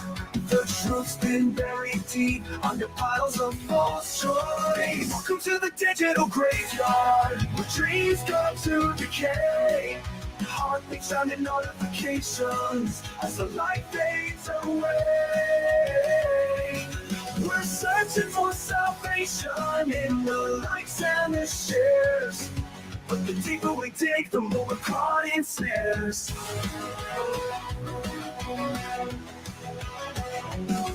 Oh, a sea of opinions, we drown in the noise. The truth been buried deep on the piles of false choice. Welcome to the digital graveyard, where dreams go to decay. Heartbeats drowning notifications as the light fades away. We're searching for salvation in the lights and the shares, but the deeper we dig, the more we're caught in snares. Oh, it's a masquerade, a theater of grief. We're puppets of pixels, craving sweet relief. Crawling through the ashes of what was once real. In the glow of the screens, we've lost the appeal. Falling deeper like a black hole's embrace. Trapped in this abyss, no escape from the chase. A pixelated nightmare where our souls fade away. In the digital graveyard, forever we sway. Welcome to the digital graveyard, where dreams go to decay. The heartbeats sounding notifications as the light fades away. We're searching for salvation in the likes and the shares, but the deeper we dig, the more we're caught in snares.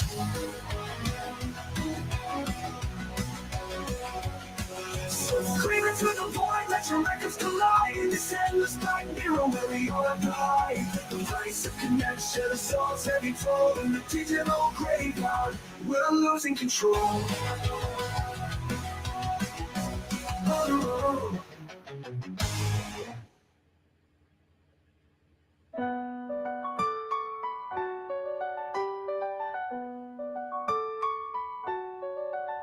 I was dancing with the devil under the neon lights. He whispered sweet nothings on that sultry summer night. But then I saw the angel with the halo shining bright. and I knew I had to choose between right and wrong's fight. Morality drew the line, and I knew I had to decide between the darkness and the light. Where would I reside? I chose the path of righteousness, and let my heart be my guide. Morality drew the line, and I stepped across the pride. I was tempted by the wild side with its reckless abandon free. Then I thought of my sweet darling and a love that's meant to be. I knew I had to be true to the one who loves me so. And morality drew the line where my heart would go. Morality drew the line, and I knew I had to decide between the darkness and the light. Where would I reside? I chose the path of righteousness, and let my heart be my guide. Morality drew the line, and I stepped across the pride. Now I'm walking on the straight and narrow, feeling alive, with the moral compass guiding me. I'll fly.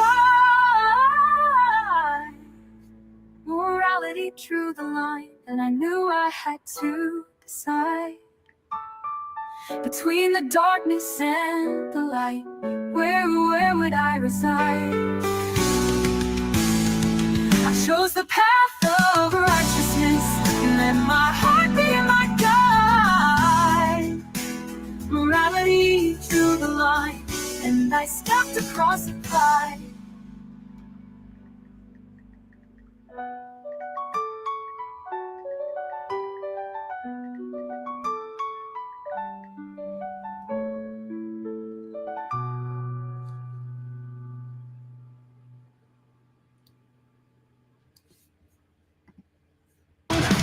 Depths of the night where shadows crawl, a whispering wraith calls, beckoning all to the void of despair. The silent screams, I'm trapped in a prism of shattered dreams. Chains made of glass, cut through my veins, caught in the tempest where madness reigns. A silent grip, 1,000 eyes, the weight of the world beneath cruel skies. Get in the crystal, the heart of the light, where the echoes of anguish ignite the night. Through oppression's embrace, like thorns on a rose, in the depths of the crystal, my torment only grows. Deep reflections, they laugh and they cheer. Phantoms of sorrow, they feast on my fear. The void of despair, the silent screams. I'm trapped in a prism of shattered dreams. Chains made of glass come through my veins, caught in the tempest where madness reigns. Tyrant's grip, 1,000 eyes, caught in the tempest where madness reigns. A tyrant's glass is a twisted alley, as hope fades away in the light of the day. The voices are calling, they sing on my fall. In the crystal confine, I'm bound by the law. Get in the crystal, the heart of the light, where the echoes of anguish ignite the night. Oppression's embrace, like thorns on a rose. In the depths of the crystal, my torment only grows. Get in the crystal, the heart of the light, where the echoes of anguish ignite the night. Oppression's embrace, like thorns on a rose. In the depths of the crystal, my torment only grows.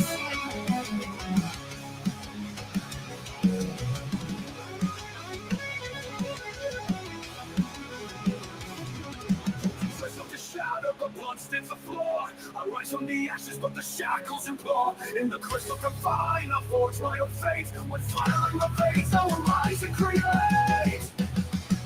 Get in the crystal, the heart of my plight, where the echoes of anguish ignite the night. Oppression's embrace, like thorns on a rose. In the depths of the crystal, my torment only grows. So shatter the silence, and break through the chains.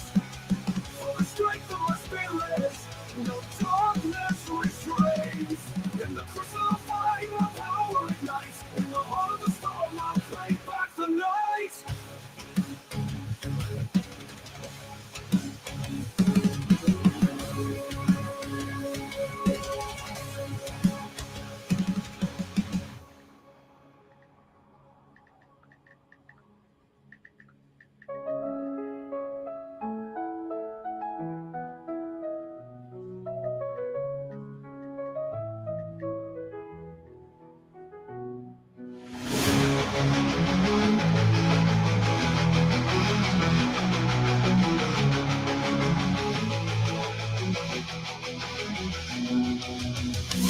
Forsake me, drown in dread. The fortress of sorrow where dreams go to shred. With every heartbeat, the darkness entwines. A serpent of anguish where cruelty designs.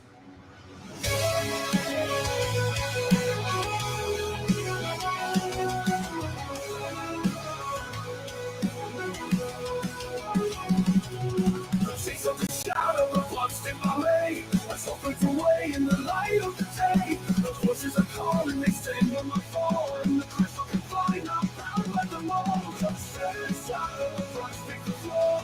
Arise from the ashes, but the shadows are drawn. When the crystal can find, I'm darkness entwined. So silent things of anguish, where cruelty designs.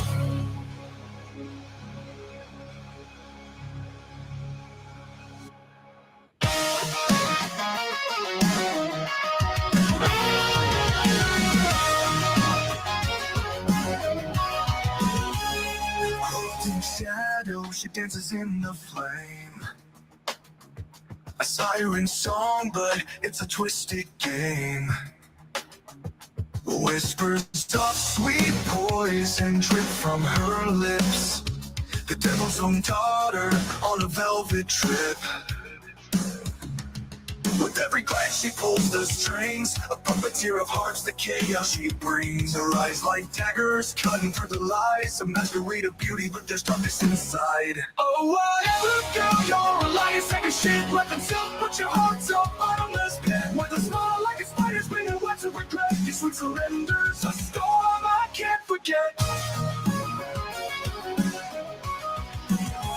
In the mirror of dreams, your reflection is cold. A haunting silhouette, but it's a twisted game. Like a wolf in sheep's clothing, you feast on the weak. Your laughter's a curse, your love's a technique.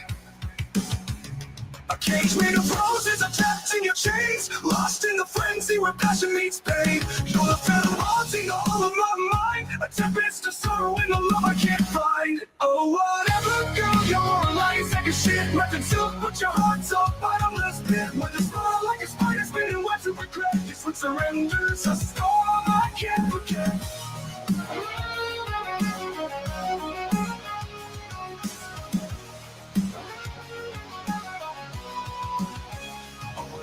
Girl, you're a lying sack of shit. Wrapped in silk, but your heart's a bottomless pit. With a smile like a spider spinning webs of regret. Your sweet surrender's a storm I can't forget. Falling through the cracks of our shattered past. Every promise you made, a shadow cast. A blackened rose, a tomb of deceit. In the ashes of love, you lay my fate.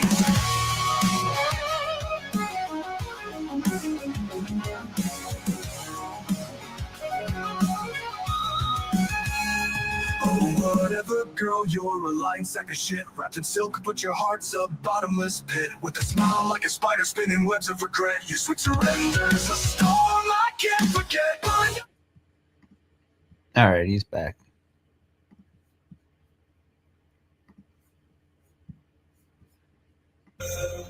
All right, so there's a clusterfuck, and I just don't want to deal with it. So I'm not going to. We'll do a Twitter invasion instead. Haven't done one of those in a while anyway. We'll do a Twitter invasion instead.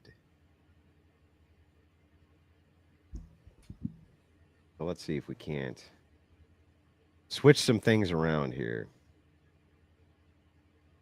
Let's see. We got to get rid of the TikTok invasion. Right? Switch that with the Twitter invasion. Let's see.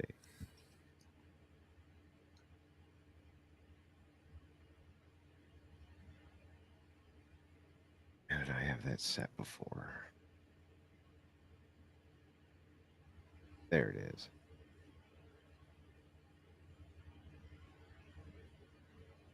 Boom, boom, boom. I mean, fuck it. We'll do it live, right? But got to adjust a few things here. There we go. We'll adjust the camera here.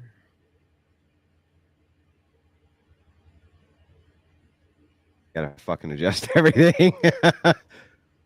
Usually I do all this shit before the show, you know. But since we're gonna do it live.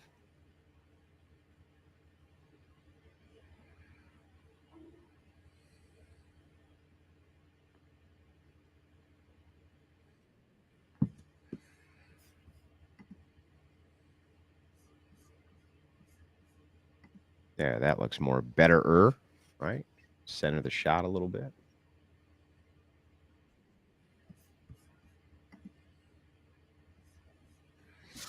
That's more better. See if we can do this without fucking everything up. All right. Doesn't matter what platform it is. We got your back, Andrew. Yeah, well, whatever. I'll figure this shit out with the TikTok stuff. I wasn't expecting that. I wasn't expecting the app. The app's been there, so I didn't even think about it. Guess I probably should have, you know. Probably should have thought about it, but I didn't. Learn the internet. Aha, you got me. Oh, that's way to go. Way to go. I'll learn. I'll try, man. I'll try to learn how to internet. I'll attempt it. I'll attempt to learn how to internet, bro. There we go. Do that. I'll shrink it down a little bit like that there. And then we'll make Mr. E change the name to TikTok Invasion or X Invasion. After I learn how to internet. Should have thought about it. Yeah, I guess I should have. All right. So if we're going to do an X Invasion, the question is, are we going to host a space? We're going to crash a space. What do you guys want to do? Probably crash. Host a space or crash a space? No, we're still going to do the intro, bro. Okay. Yes. Is it? Yes. It's like, yes. We'll do both. Host, crash. Host and crash. Crash. All right. I think crash would be better. Well, I guess we better get moving then.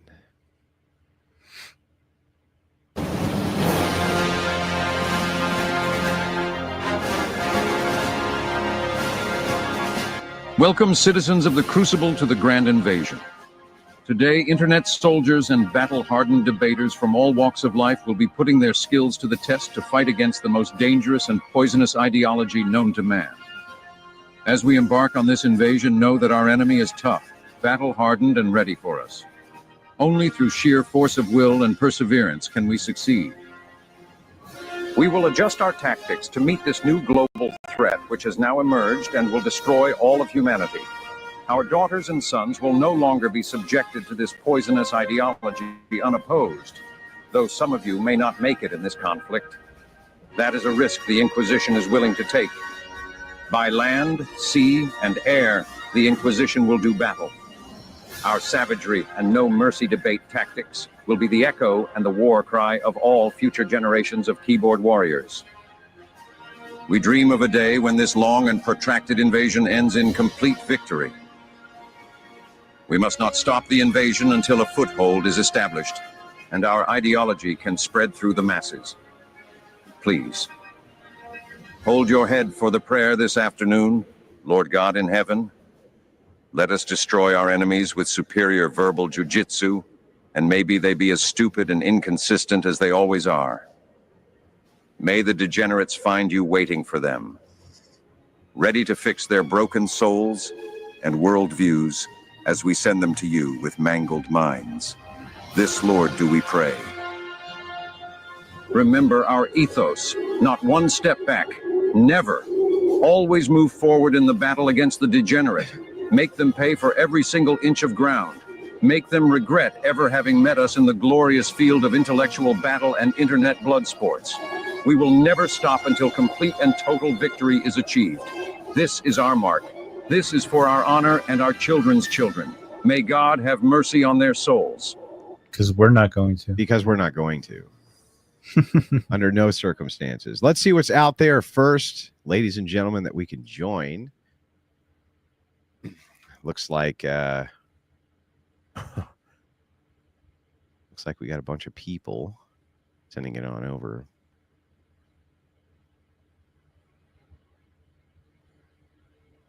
So if you see a good space that's going on, we'll go ahead and join it and see what we can see. Of course, you guys are all welcome to join up with me.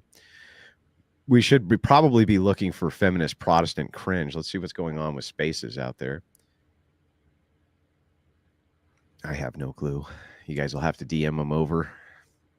We'll have to do an on-the-spot intel team. You can roll over to X, DM over whatever spaces are going on that look interesting. No, we're not going to be joining the Jaceberg spaces. I know that there's like 6 of you, and that's all you think about all day long. Not interested in that. Looking for the feminist spaces specifically, that would be good.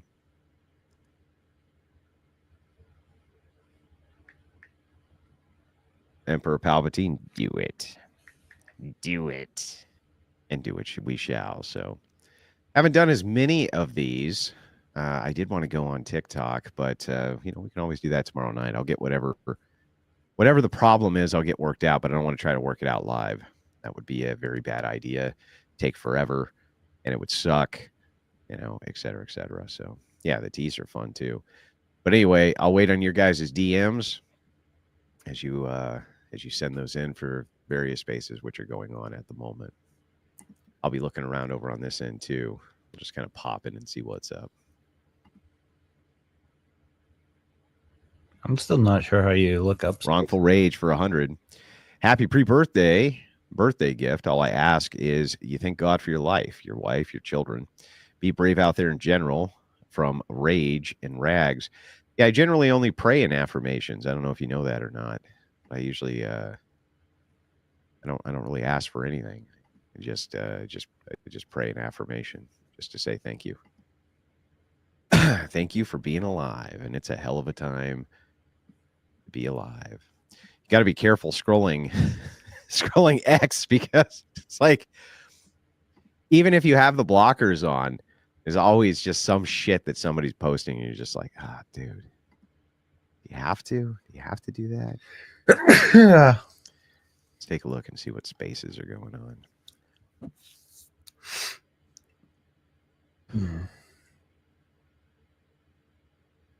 Oh, Smoke Eye. That's a fail. I'll take the L on the Smoke Eye. That's for sure. Open debate night on No Fugazi. Really? Are they doing a debate? I wouldn't mind popping on there to do some debates. Let's see what's going on over there. That might save the day, Might save the day, because since my dumbass screwed this up. Debate University payment plan, please. Salute to you, good sir Andrew. Well, the price has been drastically reduced. Only $250 now. Going forward, a lot of people took advantage of the sale. So, if you need a payment plan for $250, then you probably shouldn't be worried about Debate University. Remember, liking videos is free, so please like this video. Yes, I would appreciate that. I don't know what's sweeter this week, Trump's executive orders or liberals forever having to concede to you that you treat women better than destiny. Yeah, that's actually quite amusing. It's quite amusing. All right. Let's see what Cooley's got going on over here. No Fugazi. Are white. Your grandmother and your great grandmother, they're white. You appear to be a white man, and I don't have anything against you as a white man, but all I'm saying is this: that this already sounds like it's going to be a lot of fun. This already sounds like it's going to be a lot of fun. About racism. You made a comment a little while ago about this dawn or whatever you're talking about. That ain't going on over here. I don't know what world you live in. Wait, you say what now? That ain't going on over here. What's wrong with you? We live in America. Man, Texas. Man, well, you need to do your research about America. Brother, We got black people, we got white people, we got brown people, we got all types of skin colors in America. Get over your race. Absolutely, that's true. That's true. We do it. Black people We done me Oh, I got a wrong. feeling Should I this is hate gonna all be a black wild people? time. Hold on. If black people have done me wrong, should I hate all black people? That's your choice, brother. That's what I don't think that's the Listen, point you that can he's be making. You can be anything you want to be in America, whether you black, white, Spanish, or whatever. You could be a purple dinosaur. You could do whatever the hell you want to do in America. Jay-Z ain't over there complaining about, oh, I can't. The white man keeping me down. No, you keeping yourself down with that victim mentality like a punk. Well, Jay-Z has made several songs talking about racism. Jay-Z has the money. Just to appeal to the black audience. Nah, he just laying out some facts. Despite how much money he has, he still deals with racism. I don't know what these guys are bitching about. Anything you want in We'll America. find out. Whether you black, white, Spanish, doesn't matter. You holding yourself back because your father, your grandparents, or whatever taught you to hate white people. Stop it. I don't hate white people. You obviously do the way you're talking. It's obvious to see. I don't hate white people. Him speaking on they're speaking on historical facts, and you're saying that he hates white people. That's a lazy argument. What's historical? No, it's a lazy.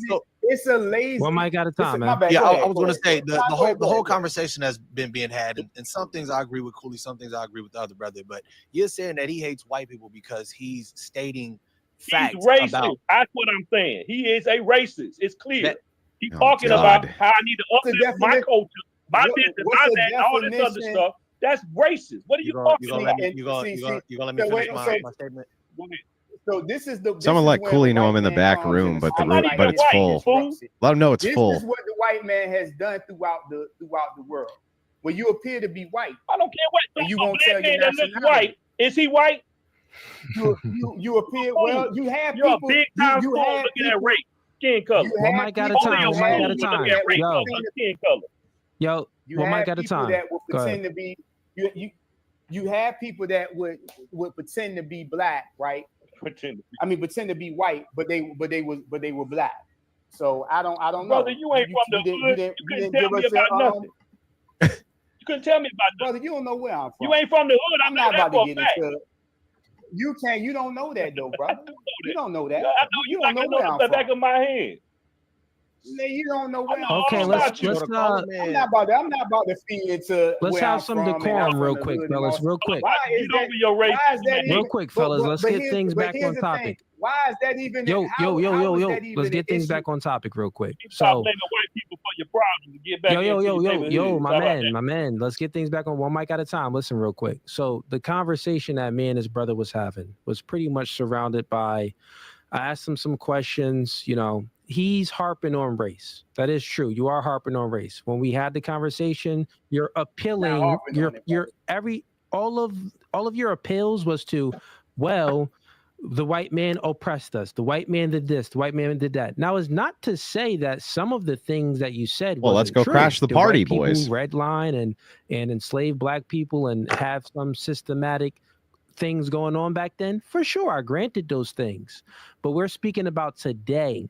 The argument that we had was you thought that we need to get our power from our culture, from our ancestors, because you said that the Hebrew Israelites, it does make sense that we need to know where we came from and who we are so we can get some knowledge and that would give us some power. I said, what power? What power would help us today? You said, well, we had some spirituality power and our grandmothers had intuition to know what baby, what's the gender of the baby. This was just an example that you said. Let me finish. That's what you said, bro. I'm not lying. I actually wrote it down. That's why I know. You can't see him because I'm not in yet. When I'm in, I'll pull it over and you guys will be able to see everything. My stance was, well, we Just need relax. to create power. Just in the relax. culture It's under today. control. Not get power from the culture from yesterday, but create power in the culture today. Obviously, the power, any power that was in the culture from thousands of years ago from our ancestors or hundreds of years ago from our ancestors was defeated by another nation's culture and power. So obviously, if that power and the culture from our ancestors couldn't stand the test of time, then it's not going to stand the test of time today. So we actually need to create some power in the culture today. That's undefeated. You can't refute that argument. So now we're speaking about what can Black people do to actually get power in the culture today. And you went on and he said some things, but we was kind of going back and forth, and that's where the argument was. So that's the topic. How can Black people have power in the culture today? Yeah, I want to get in on this topic. Let's not even say Black people. Let's just say, how can people on an individual level have some power today? Yeah, why has it got to be Black or white? You know, I don't give a listen. I don't give a freak about, you know, Black, white, Hispanic, or anything. Like I said, if you don't hold my values, you ain't part of me. That's exactly how I feel. If you go against God's word, you ain't my friend. Okay, cool. So, all right, let's get the other guys involved. So, let's get the dude to speak right here, to do with the Skelly. So, okay, man, you can add into the topic or ask any questions to whoever you want. Yeah, what's going on? Yeah, I guess a couple things I wrote down here. First, like, wouldn't I say? I guess for the culture wise, I was under the impression, like, I guess early 90s, right, when the jive clubs started opening up and the Black community started getting their own dance halls and whatnot. Eventually, the white folks started following in on that. They started following in on the dance. They started getting, you know, if anything, you could say the Black culture actually gave a positive groove to some people, right? And like, I don't know, dancing helped people out in a positive way too, right? And there's a rhythm to it. Before, like, hip hop and I guess the industry kind of took a turn, right? But there was kind of a positive groove, like the culture. I'm not Black, but like, why not want to share your culture with the rest of the people if it's that beautiful, right? Like, I mean, that's where I'm so we're not speaking about the things in the culture. The fuck is this guy talking about, you know, dude? The music. We're speaking about the pros and the cons of This the culture. fucking guy So, talking like, about music that makes you dance but is not degenerate. Well, that would be some positive music, right? But we're speaking about the things that actually push the needle forward, not the enjoyment things. Like, if you want to push the needle forward to get things done to live a better life, it's not going to be a lot of joy and happiness there. Women seek joy and happiness. Men, we have a job and a duty, and we need to do that. I can't even remember the time that I was happy. I think I'm always in the same state. Like, if you're seeking out happiness as a man, I mean, it's a little feminine. You're gonna indulge in some vices. You're gonna have vices. If you're seeking happiness, you're gonna have a lot of vices. So men, we need to have a sense of purpose and a sense of duty. So that's what we're speaking about. How can we help? What power can we create to push the needle forward on an individual basis or just for a culture basis, period? How can we change the Black culture? I guess that is the debate here. How can we change it? So what's your thoughts on that? What'd you say? Does it have to be Black culture? Can we make it for American culture? And even bring Jesus back to the culture. That's what they need to do. You know, even in the urban neighborhoods, they lack Jesus in it. No Bible, no nothing, no moral. Got you. Let's get my brother real quick. Let's get my brother down here to give his perspective with the green and black background. Go ahead. Yes, sir. So, a few things, but I guess sticking to this particular point, how do we get the Black or how do we get Black people's culture to shift? How do we get the paradigm to shift? Right. Go ahead. You good? Yeah. Okay. Yeah, it's full. I can't get in. The way that you shift the culture is to reach back into the heritage. Now, you may not completely agree, but the reason why I'm saying this is because there was a video I saw not too long ago. And well, no, before I go to that, Maya Angelou once said, actually, if you don't know where you've come from, you can't know where you're going, right? And I tell people this all the time. Well, he's wrong. That's actually really stupid and illogical. You have no culture and you have had no culture or no heritage for so long. An individual can give you a culture and tell you that this is your culture, to the point that Cooley was making earlier, which I do agree with. Yeah, we can still go over and do Twitter here soon, but let me jump in here and see what's up. Destructive I want to do a longer stream tonight. black I haven't done one in a African while, American so hip hop music is destructive to our people. I want to see if I can But get in. It's not completely their fault because they're not in control of the actual media that pushes it. There's a group of individuals that actually push it. The TV shows that depict African Americans. African Americans are not the ones that are able to determine, with the exception of maybe Tyler Perry. So African Americans are not the ones that are able to say, it. okay, this is what's going to be a prime time TV show. It is Okay, another real race quick, of- I Go get ahead. your argument. So a rebuttal to that argument is you're saying that black people is not the ones that push it. Black people is the ones that create it and consume it. So that argument Right. is null and void. The reason being, let me expound on my point. That argument is void is because if a entity or a business wants to pick out the degeneracy to promote, we don't have to consume it. So we are still consuming the degeneracy. You get what I'm saying? The reason why we are consuming degeneracy is because you got to go back to who's more susceptible to outside influences, men or women? Women.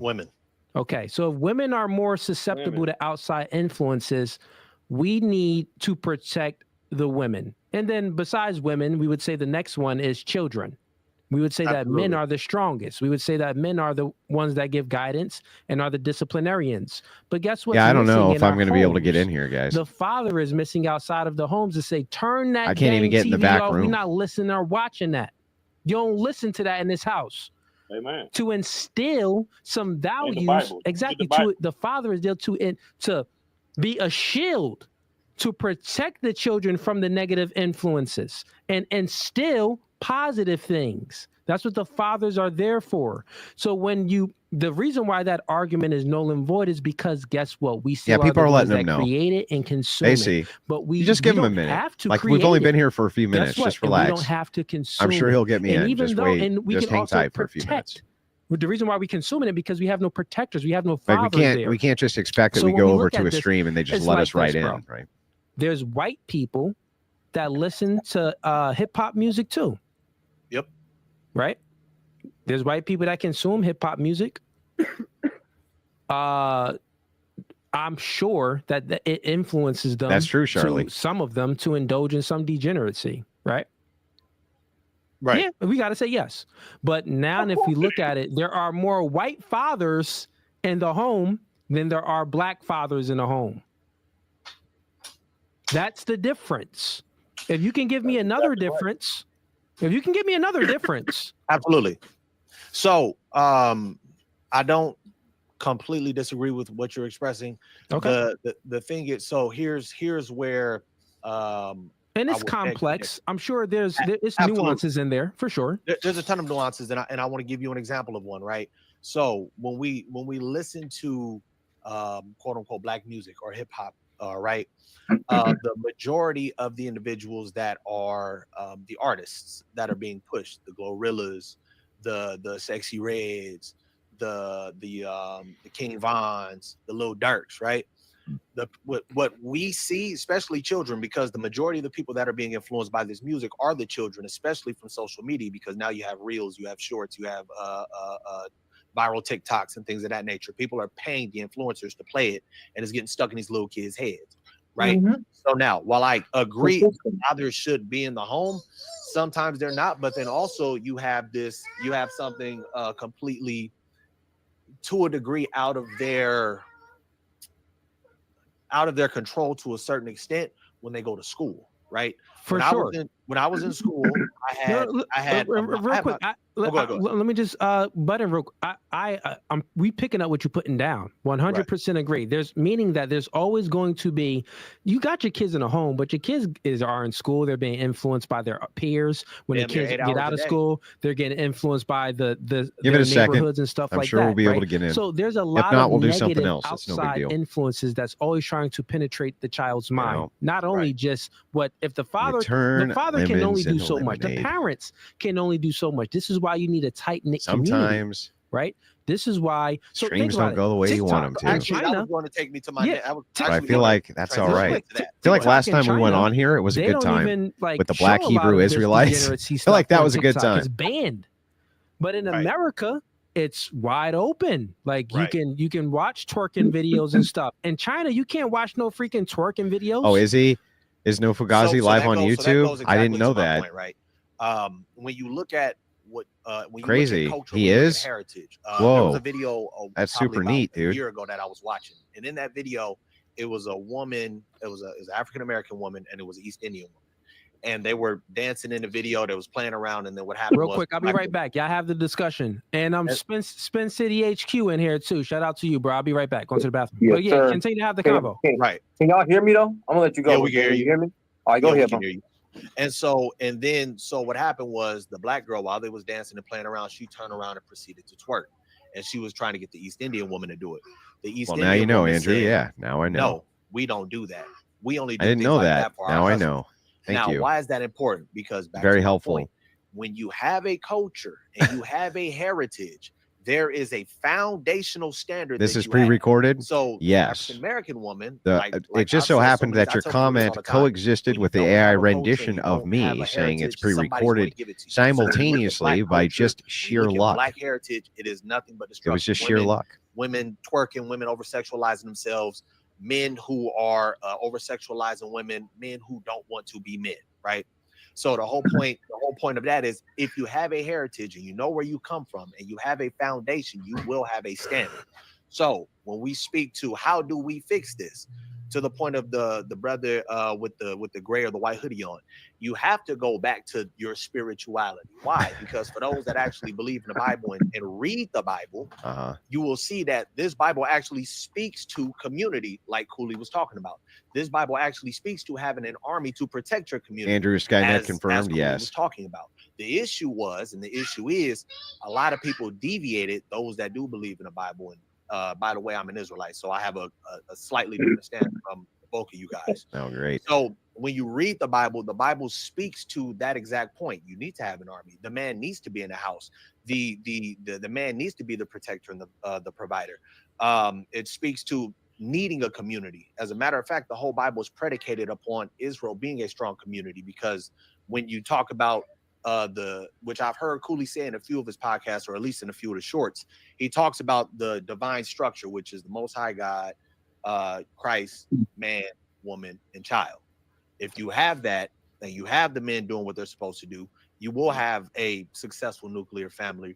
And in addition to that, if you abide by what the scriptures are telling you to do, you will have that army and that community structure to prevent. Yeah, another outside Israelite influences from Muppet. coming Yep. in. Brody, what if I don't believe in the Bible or anything that you just said, but I still live my life like going forward and building communities and building up my family? How would you explain that to me? Oh, no problem. So what is your moral foundational standard? I don't have one. Moral foundational standard. He doesn't have one. Because let me clarify. Because if we're speaking about, okay, I'm building a community, right? In order to have a community, in order to have a nation, there has to be a constitution. In order for them to be a constitution, your constitution is your laws, the laws that are going to govern that community or that nation. How do you do that? And real quick, brother, before you get to that question, I got 5 more minutes left, man. I've been streaming for 3 hours. I'm gonna have to die down. But before we continue this, let's go ahead and get the likes up. Well, then never mind. We'll back to Twitter. DM over any of the Twitter spaces that you guys see that you find interesting, and we'll pop on and see what's going on. Ooh, No More News is live, huh? Yeah, you can say what you want. Live on X. No more news. I wonder what they're talking about over there on Adam Green's stream. Let me guess. Happy early birthday, Andrew. Yeah, I think I still got 40 minutes. 40 minutes before it's my birthday, technically. Yeah, that was a total bust. Yeah, El Cooley. Well, not really. He's been going for hours. It's cool. We were going to do this X invasion anyway. I'll get the TikTok stuff figured out. We'll come back tomorrow night and do that. Shit happens. Like, what do you want me to say? Shit happens. So, We can either start a space or crash a space, but let's see what's going on in the spaces right now. Ooh, we got Richard Spencer going. I wouldn't mind going on arguing with Spencer for a little bit. That's always good for him. Ditterman's going. Adrian Ditterman. Who else is going? What's the Ditterman space about?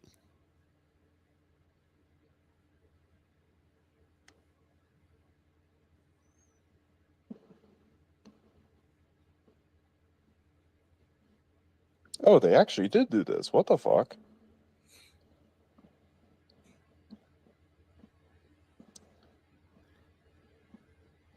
That is insane.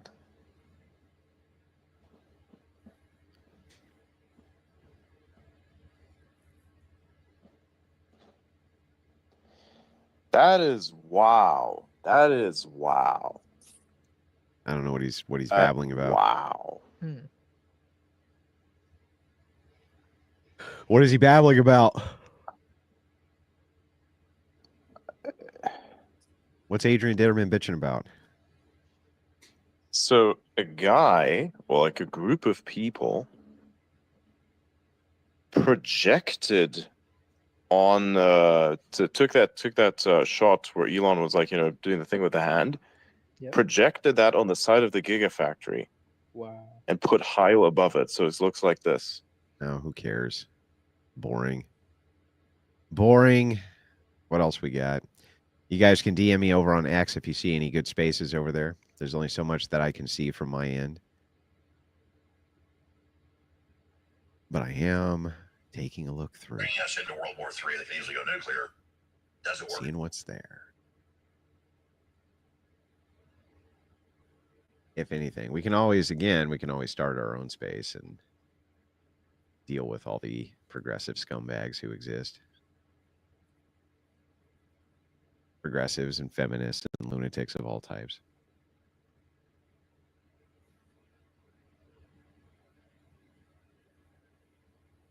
Are the leftists just giving up now? No, not yet. They're not giving. And it's been through on the Mac.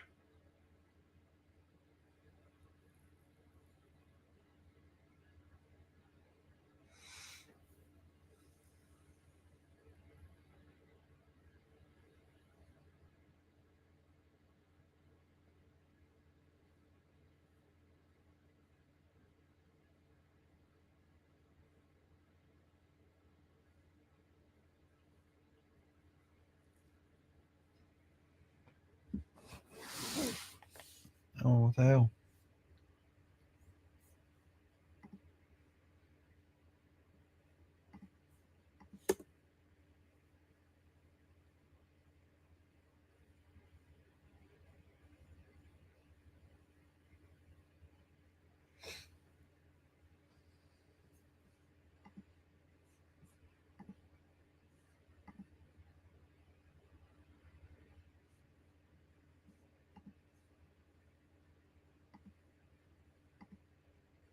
What happened?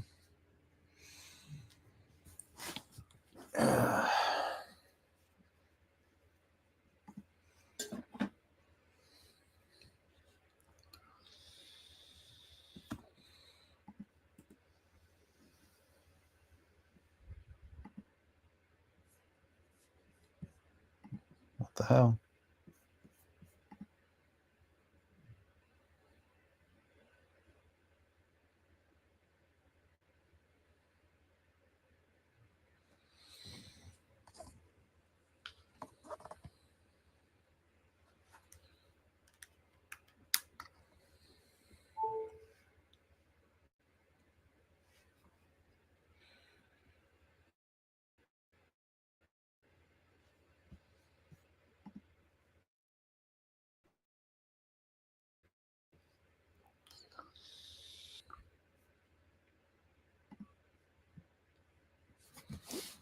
All right. Interesting.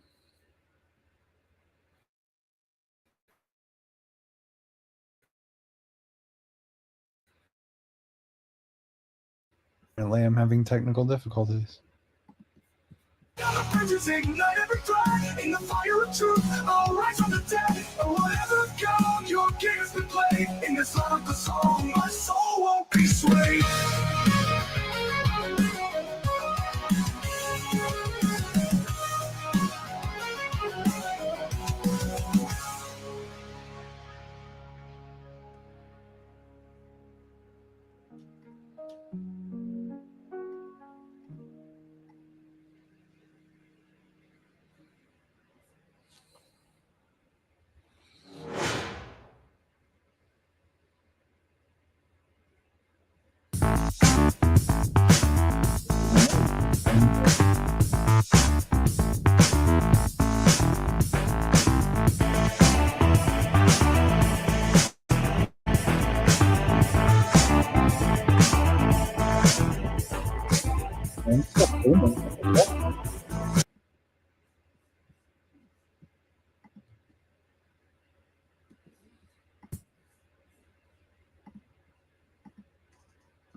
What the hell is going on?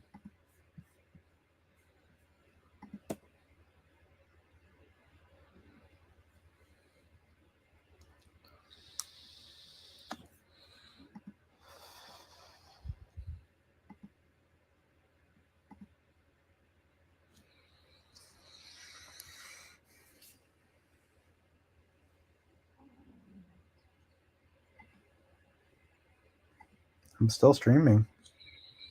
But it says my internet's down, bro. What the fuck? What the hell? What the damn hell?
Oh boy, we're gonna go into a trans debate.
Damn. Might have to kill this stream. I can't get onto anything right now. But somehow I'm still streaming.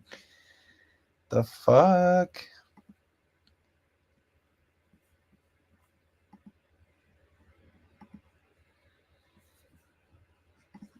Oh my god. I wonder if they're watching this on the Discord. Well, I don't even have to do it that way. Tunes, I'm thinking.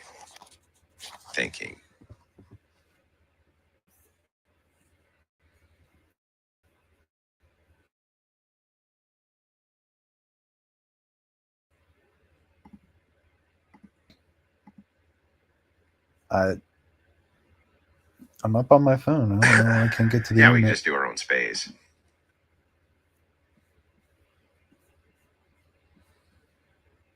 But we got to think of a good banger topic here. Yeah, I know TikTok is back, but for some reason you can't get your hands on the app at the moment. So I gotta mess with that tonight. There's nothing I can do about it. Probably should have taken care of that before I went live. That was kind of my fuck up, but whatever. Is what it is. Nothing I can do about it now.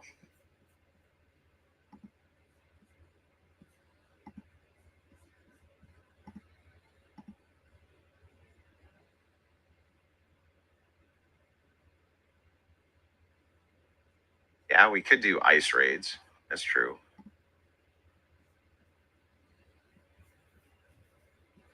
You know, I'd rather go into their little spaces and fucking mess them up, though. To be honest with you, I vastly prefer to do that. What about Neptune from that dude on Saturday said libs will go to? What? The fuck are you talking about? Good choice avoiding Spencer, who really wants to listen to insane yammering. Yeah. Vegan Gain says you're free right now. Oh yeah, you want to do a debate, Vegan Gains? We could do that. I'm not used to really doing content hunting. Usually there's so much of it I don't know what to do with it. But yeah, it appears that we were kind of up shit creek a little bit here. So yeah, why don't you come on and we can debate about Trump? What do you think, Vegan Gains? You want to do that? You want to come on and debate about Trump, bro? Send me a link. Send me a link in Discord. Send me a link on Discord. I'll pop over and we can debate about Trump, Vegan Gains, and how he's great and fantastic in every conceivable way. Yeah. Hey, woman. Yes. Freshen up my beverage. Put more alcoholic beverage. Put more alcohol in the alcoholic beverage. That's right. Yeah. We'll yeah, I mean we could talk about veganism too. I don't care. I think it's fine. Whatever he wants to talk about is fine with me. I don't really care. Making gains with his veganism. Yeah, I know. I heard him say he's down. Yes, I'm aware. As you may know, I can read. What's up, man? Can you hear me? Yeah, I can hear you. What's up, dude? Yeah. What's going on? Thanks for popping on. I had kind of some stream issues, so we were just kind of cruising, thinking about what to do tonight. So Yeah, I'm just chilling. Okay. I have a cat hair in my mouth. Gross. How's everything going? Pretty good. Just divorcing my wife. She moved out, so everything's going pretty great. That sounds awful. That's good. That's good. Okay. Okay. Really? You're just like out of the blue? You're divorcing your wife?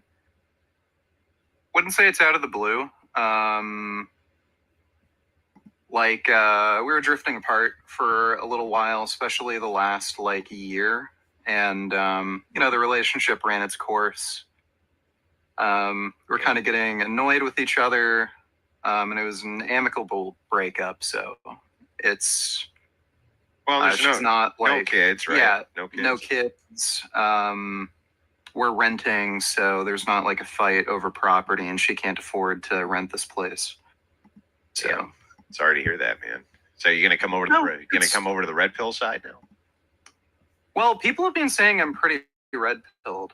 I've been dropping some truth bombs, but yeah, like I'm not bitter about the breakup. You know, like we just didn't really work out as a couple as time went on, and you know, there's nothing to be mad about. Okay. All right. You still on your vegan quest? Turn the world vegan? Hell yeah. Yeah. Now more than we can ever. debate Okay, well, that. let me ask you a question before we even get into the debate. Okay, so I didn't know that this chick existed, but what is her name? Like something teaches vegan. She's like this old lady. Oh, vegan teacher? Yeah. This chick I'm friends with her. She's one of the most annoying women on planet Earth. How could you ever be friends with her? She's like, she over the top, the most annoying woman I think I've ever come across. Nah, she's a sweet old lady. She's a really nice person. Do you think that she's crazy because of her vegan diet, bro?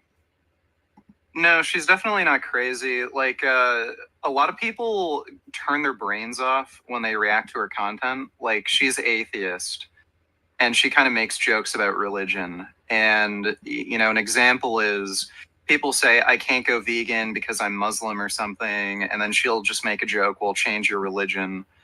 And then people freak out about that. And, like, she'll make jokes about how you just have to be more moral than the God you worship. Oh. You know, and then people just lose their shit and then they call her crazy when she's just making a very obvious point. Yeah. I got to ask you something. So my cats, I got my cats because they kill all the field mice who come in and live out in the country. And they like torture the shit out of them. You know what I mean? And I think it's kind of like mildly amusing to watch. I think it's kind of funny. Do you still take the position that they should go to like kitty prison? Well, if they're hunting rats and mice that end up in your house, yeah, I'd say no. I definitely wouldn't take pleasure in watching them like torture animals. Yeah, but it's really funny That's when for sure. like they're batting it back and forth and they kind of let it up and you can see the mouse is trying to run away, you know, and they kind of let it before they pounce into it again. Cats do that, especially younger cats. They're kind of like teaching themselves how to be better hunters. Yeah. I think that's why they do that. Yeah, but I mean, I also think it's hilarious. Like, I just think it's really funny to watch them just torture the shit out of them. And then I usually give them like a big piece of meat as a thanks because they keep them out of my house. You know, it's awful nice of them. I would just feed them vegan cat food. And if they catch any mice, then, you know. Yeah. Would you take the mouse and like put it outside for them?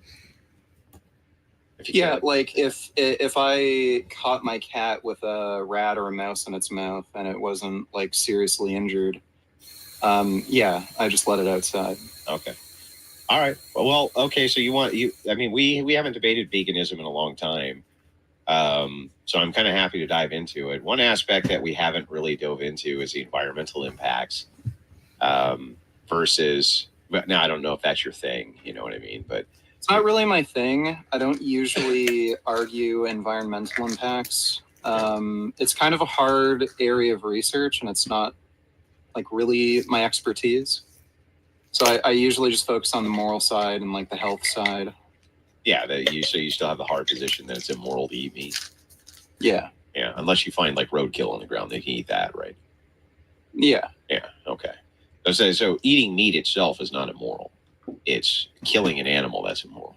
Well, yeah, it's like violating the animal's rights that I would consider immoral. So the basic position is animals should have the same rights as human beings if they were to be trade equalized. So if you found like a human that was like same cognitive ability, and maybe you could add on other things like it's a feral human that like lived outside, something like that. Like how would you treat that human versus an animal? Well, let's start with the concept of rights. What is a right? Okay. What is it?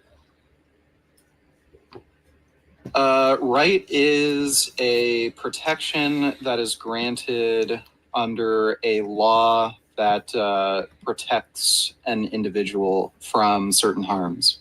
Okay. There My we go. definition of a right would be an entitlement absent a duty. I would agree that there would have to be enforcement of that. So like a law, something like that.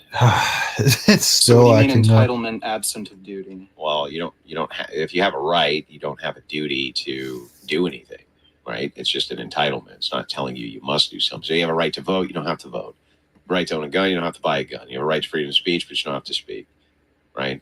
So these are all entitlements that you have, but you have no duty to actually engage in any of those entitlements. So there's no duties associated with them. I can't even think of one that you actually comes with a duty. Not a single one. Okay. Like, I mean, you do have a right to you do have some duties, like not to violate the rights of others. Yeah, but that's what's in otherwise your rights to- question. That's what's in question. Is like, do you have a duty to do that? If there's no, so I don't think rights exist. They're not tangible. They're just granting. It's just us granting ourselves shit axiomatically for no particularly even good reason other than because we want to. So, for instance, I can envision a perfectly good society where you had no right to freedom of speech, no right to own a gun, and no right to keep military personnel out of your home. You had no rights to do any of these things, and society would work fine. So it's not a necessary entailment that you have rights. They don't even exist, right? We're just granting ourselves these things, and there's no duties which come with them. They're just entitlements, right? Like you don't have a duty to do anything.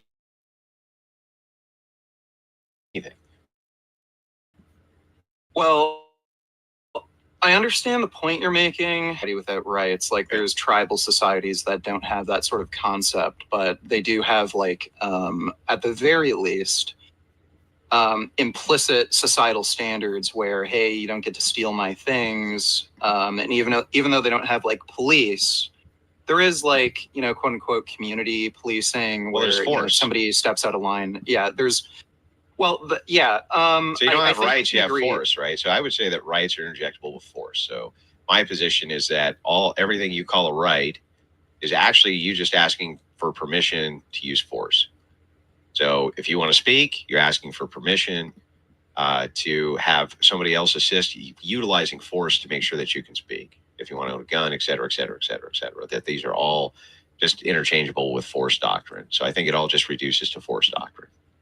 There are no rights. Yeah, they're not tangible. They don't exist. They're not material. You can't taste them, touch them, smell them. So I'd agree with you there. I mean, the way we kind of sort things out, there's a pecking order, and if we have enough people agreeing on certain standards, we enforce those standards with obviously physical force. So if somebody doesn't agree to abide by some sort of standard, we use force to enforce those kind of societal standards that we want. Right. Okay. So I think that's essentially what I'm arguing. Yeah. Well, I think that if that's the case, then that the only moral imperative that you could have is I can't eat meat because you're going to force me not to. And then if that's the case, then I could just argue back, well, I will eat meat because I'm going to force you to let me. Well, you're talking about a completely different topic. You're talking about whether or not you'd be able to get away with it, not whether or not. Well, it's not getting away with it. We just reduced everything you consider to be rights to actually be force. So the idea here is really that you don't have an innate right to do anything. You just have force. That's it. And then you say I have a right, but you don't have an actual right. There's no right. It's just a thing that we've socially constructed that we utilize force to let you do. Right. Right, but we're talking about including animals into our force, system. Yeah, I agree that animals also understand force doctrine, and that's all they understand is force doctrine. So animals utilize force for anything that they want, just like we do, because we're animals.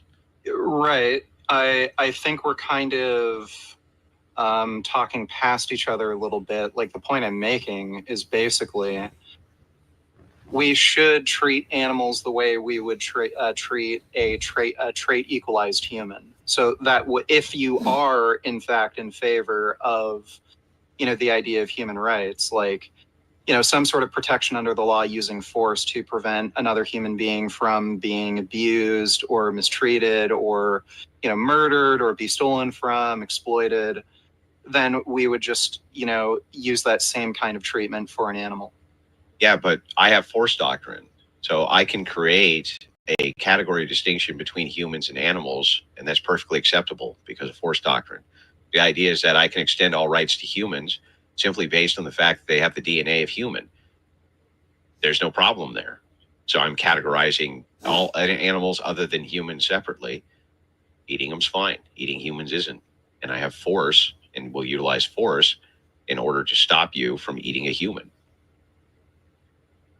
Well, again, we're including like two separate topics here. Like one is force doctrine, the other is when it's moral to use like some sort of force I think doctrine. your morals just reduced to force doctrine. Like what is moral? What is moral to you? It's just a set of preferences, right? Well, right, but so then it's just force. You're talking about how we apply our moral standards. I'm talking about what our moral standards should be. So, yeah, like, but what those are I'm saying is totally- like if your moral standards are preferences, then all you're talking about again is force. Just reduce it to force again. It always just reduces to force. So Vegan Gain says everything that's external to my preferences is immoral, which is your position. Everything external to my preferences, Vegan Gain's preferences, is an immoral thing. Then what you're really advocating for is that people utilize force on behalf of your preferences. Okay. And I'm trying to argue for, like, again, you're kind of conflating two separate topics of what isn't as moral and how to apply morals. So, like, the goal for me here is to either convince you that you should adopt my moral beliefs, so share the same set of preferences, or point out that your preferences are contradictory in some way. Wait a second. I've already adopted your belief. So I have a set of preferences. I believe all of my preferences are moral. Every one of them. Because I prefer them. Yes, I understand that, but you're talking about something else now. I like, again, the goal for the debate for me is to convince you that at least in terms of animals, you should share my preferences. Okay, why? What do you mean, why? Why should I share your preferences? Okay, well, we can get into that. Okay, let's. Yeah, so I'm sure you heard this before, name the trait. So name the trait that is lacking in animals, that if lacking in a human being, would justify killing and eating a human being. Well, when you say this, you're making a category error. So this has always been a problem with name the trait in and of itself. Do you agree that human beings have a distinct ontology from things which are not human beings? Yeah, so human beings are distinct. Do they have a distinct ontology is what I asked. So what do you mean by ontology? Their state of being, their ontological nature is different than that of animals. Than that of things that are not human beings. I mean, they would have to be via the law of identity. That's what ontology is, right? So it's saying based on the law of identity, this thing has to be only what it is, right? Well, sure. That doesn't mean there aren't like trait similarities which you might value. Well, you just asked me to name the trait. I just told you. There's an ontological category called the human. And this human has a specific... This human has, well, the trait is the ontology, which is specific to that. Since it has an ontology specific to that, anything that's outside of that category, we can eat it. Okay, so anything that's outside of the ontology of human would be okay to eat. Yep. Okay, so could you define what you mean by human? I mean, we can do an endless reduction, but you know, if you could just give a broad scope definition. Sure. I'm gonna just pull up a definition if you don't mind, so it's clarifying. Yeah, sure. We'll do human being, definition, ontology. So, a living organism belonging to the species Homo sapien, characterized by complex brain, allowing for self-awareness, abstract reasoning, language use, the capacity for complex social interaction, There's other categories which you would add to that as well, but it would be all of these characteristics or single characteristics, but mostly a living organism belonging to the species of Homo sapien. I would categorize that as a human being.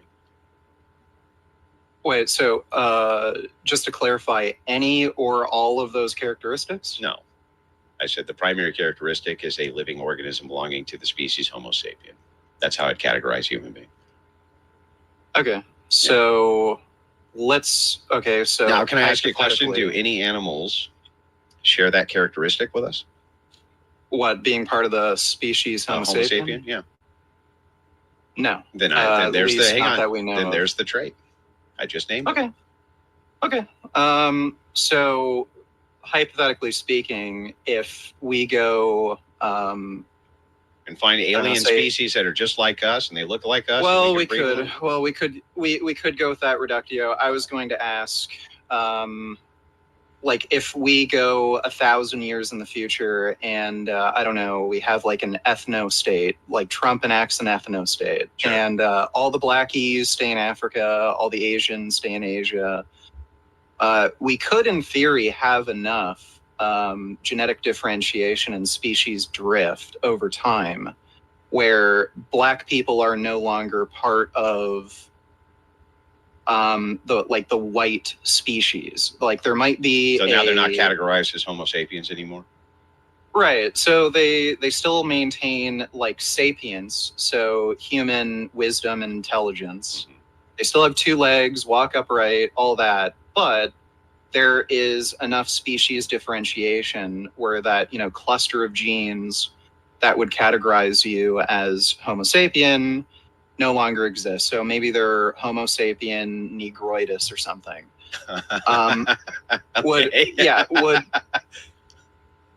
I'm black, by the way. Like, Yeah, no, I get it. I get it. Yeah. So yeah, like, would it be okay to just kill and eat black people now? I would be willing at that point to explore that deep philosophical question of another category that is not Homo sapien, but is equal to the category of Homo sapien based on its Homo sapienness.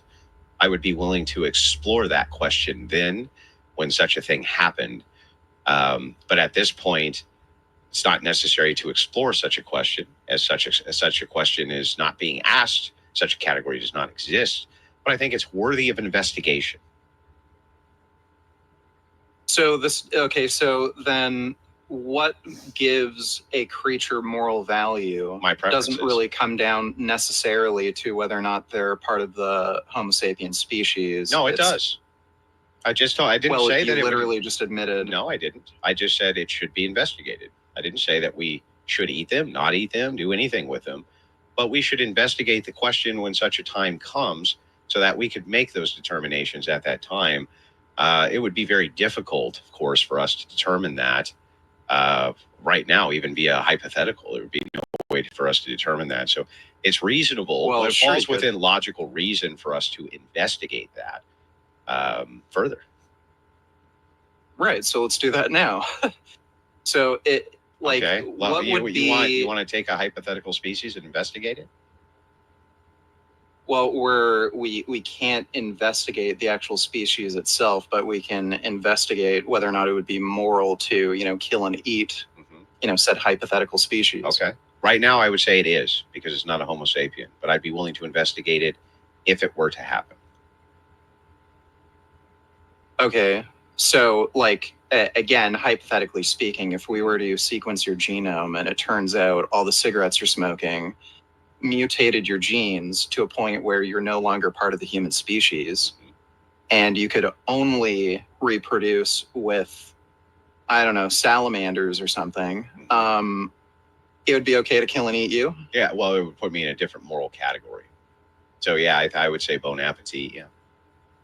Really? Yeah. If you put people in a distinct moral category, like there's actually not really any reason for me not to bite the bullet on this.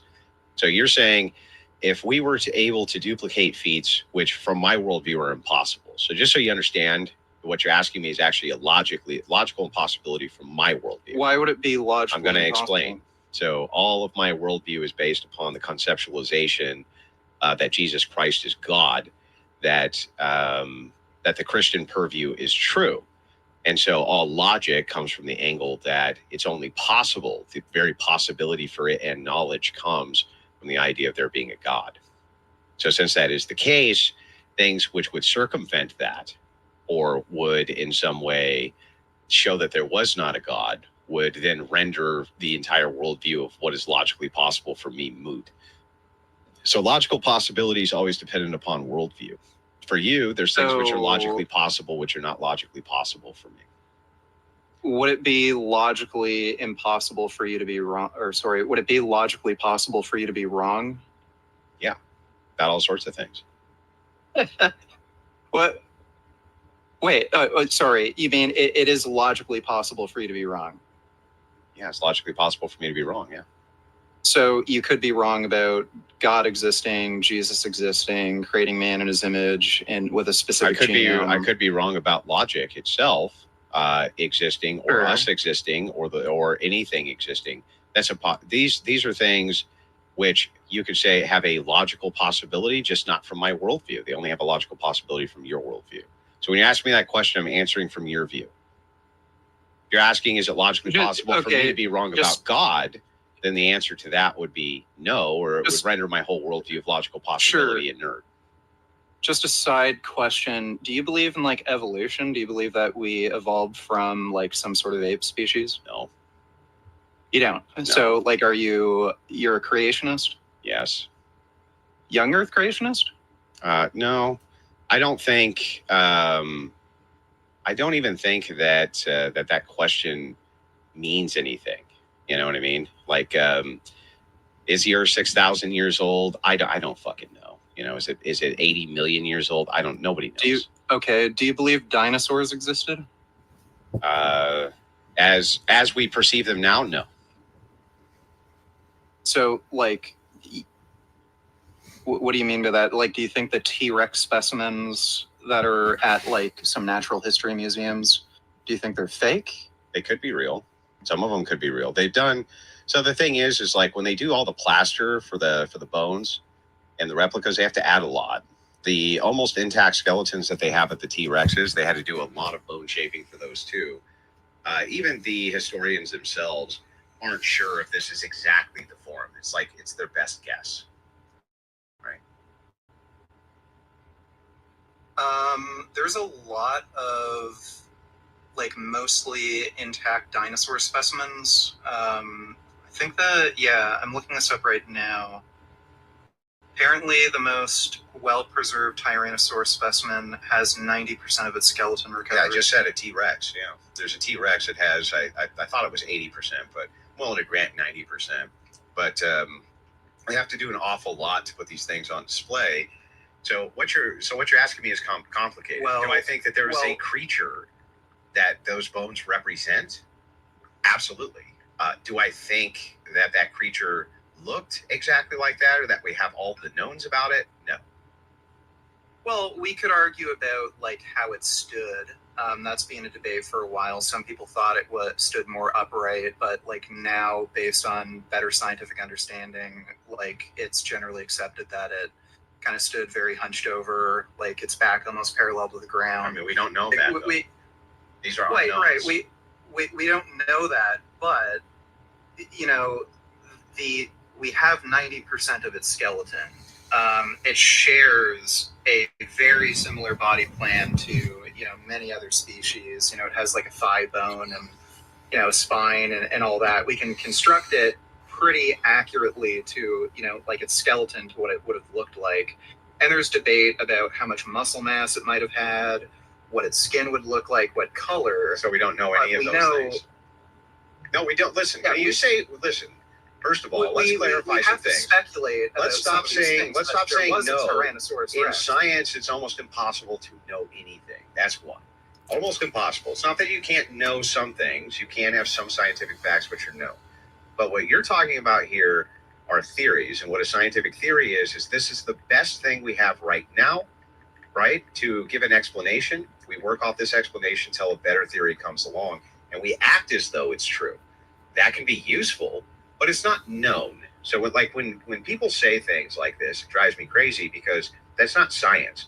It's not science to say we know this, we know that. We don't know that. You don't know it.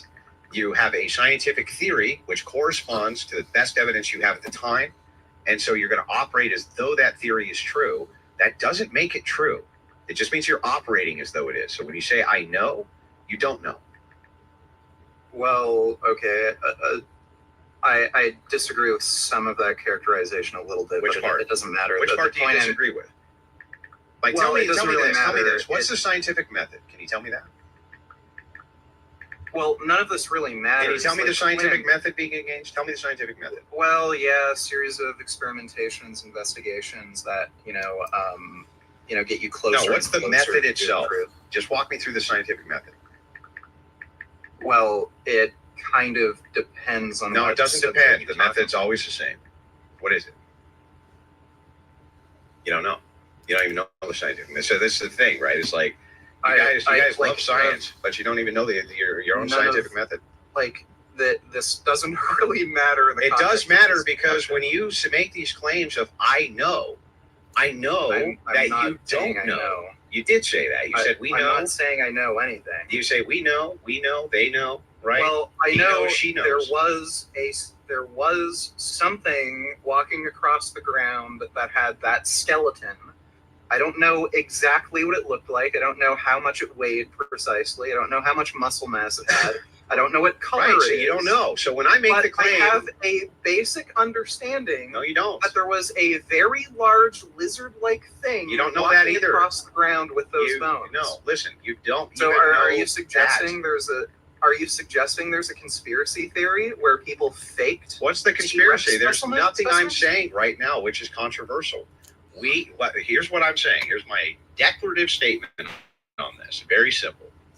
I agree with you. We have found bones. I agree with you that there's lots of work which has been done on various skeletons, including the T-Rex that is in question. The work that was done on their skeleton, you can go find whole videos on how they do this and put the pins through it and everything else in order to put it back together. It's quite impressive. It's very neat. It's very cool. Okay, but knowing how this operated, how this animal operated, what it ingested, that's all of that is just based around our theory. Yeah, I understand. Yeah, that's all I just based around theory. And We're not in disagreement with that. so when you ask me this question, you're like, do you believe in dinosaurs? And I say, not as they're presented to us. You Okay, actually agree I'm not with asking me. you. You actually I'm agree not with me. asking you. I'm not asking you. Do you think what is it called, Jurassic Park? I'm not asking you. Do you think the T-Rex looked exactly like it did in Jurassic Park and behaved exactly like it did in Jurassic Park? I'm just asking you, was there a creature that looked vaguely like that? You know, it might have had feathers, it might have had a different color, might have been fatter or more muscular or whatever, might have walked upright, might have walked more hunched over. But was there a creature that had that basic skeletal structure that, you know, we can roughly approximate, you know, Jurassic Park? Was there a creature something like that walked across the ground that we call T-Rex? There's something, yeah. I don't know that it functioned in any way, shape, or form as it's being presented is my problem. So the thing is like, when you ask this question, it's very important because I actually do know the scientific method. I do fancy all engineers as being scientists. I think engineers are applied scientists. That's what I believe. Whether or not they have the pedigree or the PhD or anything like this, I still believe that engineers are scientists. So, and I can give good evidence for why I think that. I don't even think most people dispute that. They just don't generally are referred to as scientists. So science is only as good as your controls. That's what makes science so useful, is controlling out everything you don't want so you can isolate something. That's how you, quote, know a thing, is because everything's been isolated away from it for your experiment so that you can get a reproducible, replicatable result over and over and over again and to infinity. It's always going to be the same if we apply this set of controls. The problem you have with this, just like with all archaeology, and just like with anything which is dug up out of the ground, which is perceived to be millions of years old, you don't have any of those controls. You can't really isolate any of the factors which would be needed for you to have these knowns. This would include for all sorts of different things. This would include for just how it breathed. You just don't have the controls available to you, so it's speculative. So when you say, was there something? Did they dig something out of the ground? Some bones out of the ground? Yeah, of course. Do I dispute that? No. Do they go together that exact way? I have no idea. Neither do you. Neither do they. Does it breathe this? Did it eat this? Did it behave this way? That's pure speculation. Well, not all of it's speculation. Again, depending on the fossils you're finding, we know it's carnivorous.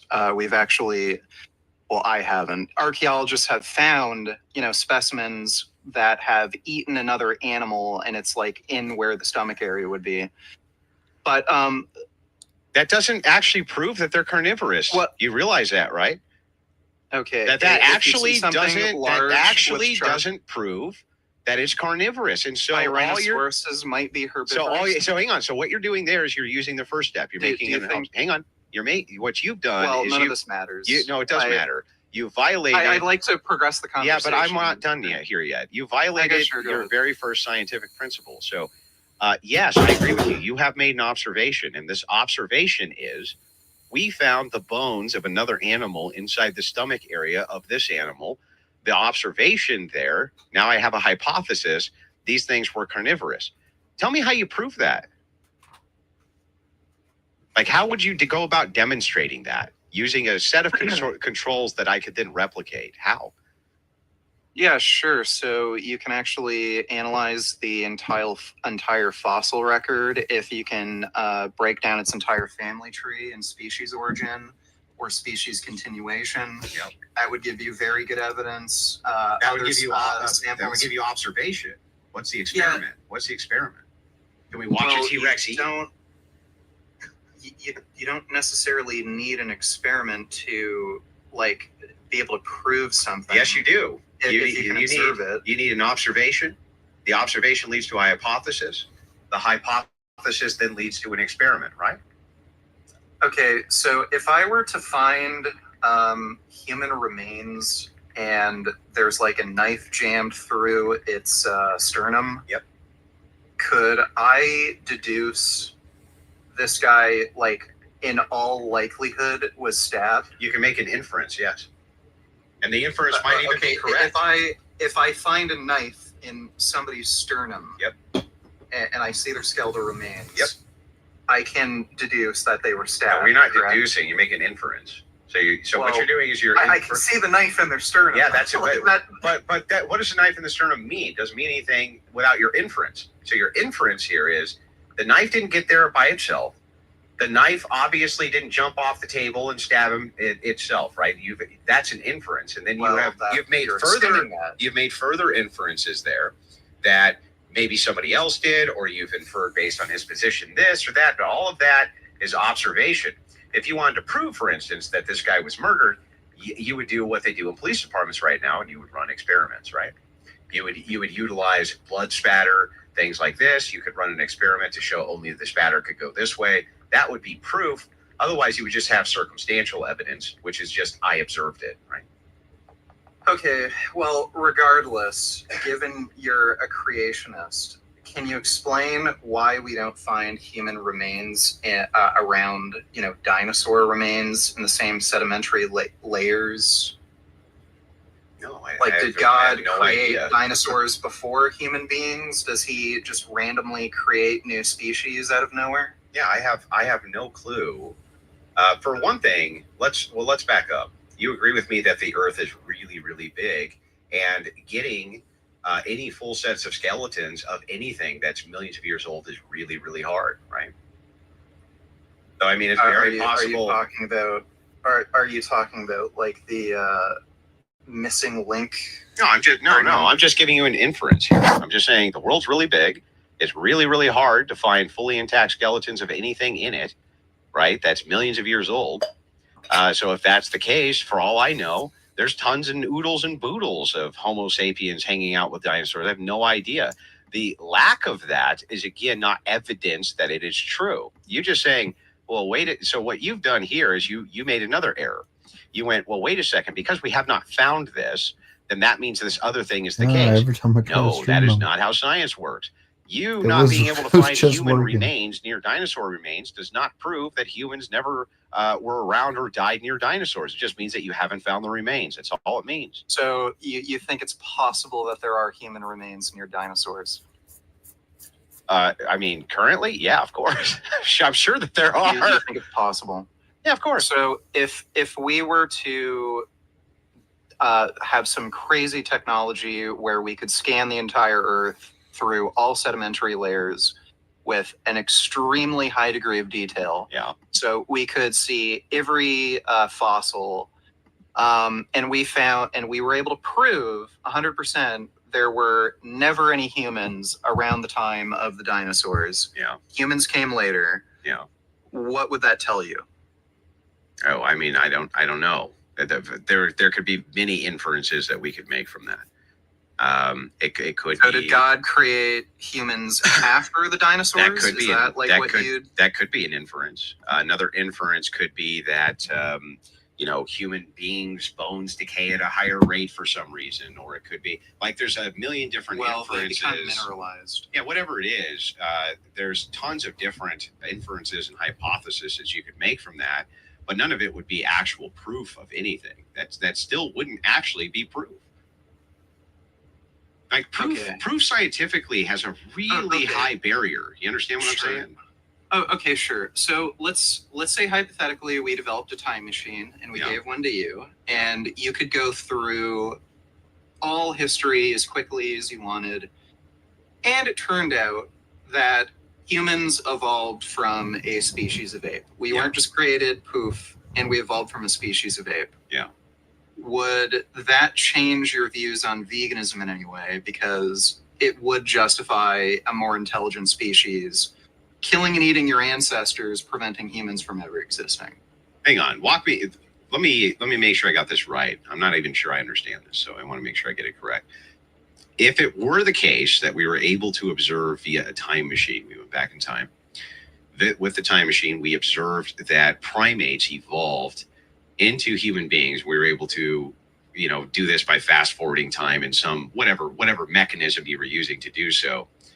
This would change your mind on veganism. Why? Well, then we're not like some sort of unique creation from God, and we would have evolved from a different species. So if your statement, your like the name the trait answer you gave me was, trait Homo sapien. Yeah. Well, human beings weren't always Homo sapien. If you go back far enough in your genealogy. Yeah, there were. Well, from your view, there were no Homo sapiens, and they all ate each other. At one point, there were no Homo sapiens. Yeah, and they all ate each other, and I have no problem with the fact that they were all eating each other. It doesn't bother me a bit. So you would have no problem with me taking a time machine, going back in time, eating, these proto-human ancestors that aren't Homo sapien, like it could be Homo erectus or something. Well, I mean, by your view, I mean, basically people who eat monkeys are already doing that, right? Yeah, yeah, I don't care. I don't care if they. I'm trying to bring you on. Yeah, I board don't care to. if people eat monkeys. Like, it doesn't bother me. No. Right, but the question I'm asking, since you only care about Homo sapiens, if evolution were to be true, and I were to convince you that evolution is a thing, They still human aren't beings Homo evolved from a sapiens. different species. Yeah, they still aren't Homo sapiens, so I still don't value them. So yeah, if you want to eat them, I don't care. So even if that would eliminate your existence and all other humans. Yeah, well, I mean, that would be more of an argument against time travel itself. Like, what if I went back in time and then killed you before you invented the time machine? Right? So that would render the whole timeline moot, right? And by the way, it doesn't. We don't even have to involve time travel. Like, there could be an alien species that were as intelligent as us that came down to Earth, saw these like monkeys running around, and thought, "Oh, those look tasty, and ate let's turn them into hamburgers." Yeah. We never would have existed. That's So true. would you That's the have way a it moral- works. That's the way. Would you have a moral If I was issue with looking at it from an evolutionary worldview, like let's say I wasn't a Christian at all, let's just take that off the table for a second. I'm just purely looking at it from an evolutionary worldview. I don't give a shit about nothing then. Like, I don't care at all. If I'm a moral nihilist like you are, why in the fuck would I ever give a shit if human beings didn't even exist? Well, your position is going to reduce to nihilism, no matter what. Like, if you're a utilitarian, Well, I'm an existential nihilist, but I don't know what you mean by moral so nihilism. like, why would you even care? That would just be survival of the fittest. So all that would happen here with that would be if evolution were true, then all you would be doing is enforcing the evolutionary mechanism, which would be that human beings invented time travel, went back and exterminated their own kind. Therefore, they're not fit to survive. That would be evolution. That would be the mechanism of survival of the fittest. Well, you're talking about like survival of the fittest. What I'm arguing is whether or not something's moral. Yeah, nothing's immoral from a nihilist perspective, except whatever's against their preference, and it wouldn't be against my preference to go back in time and eat proto-humans.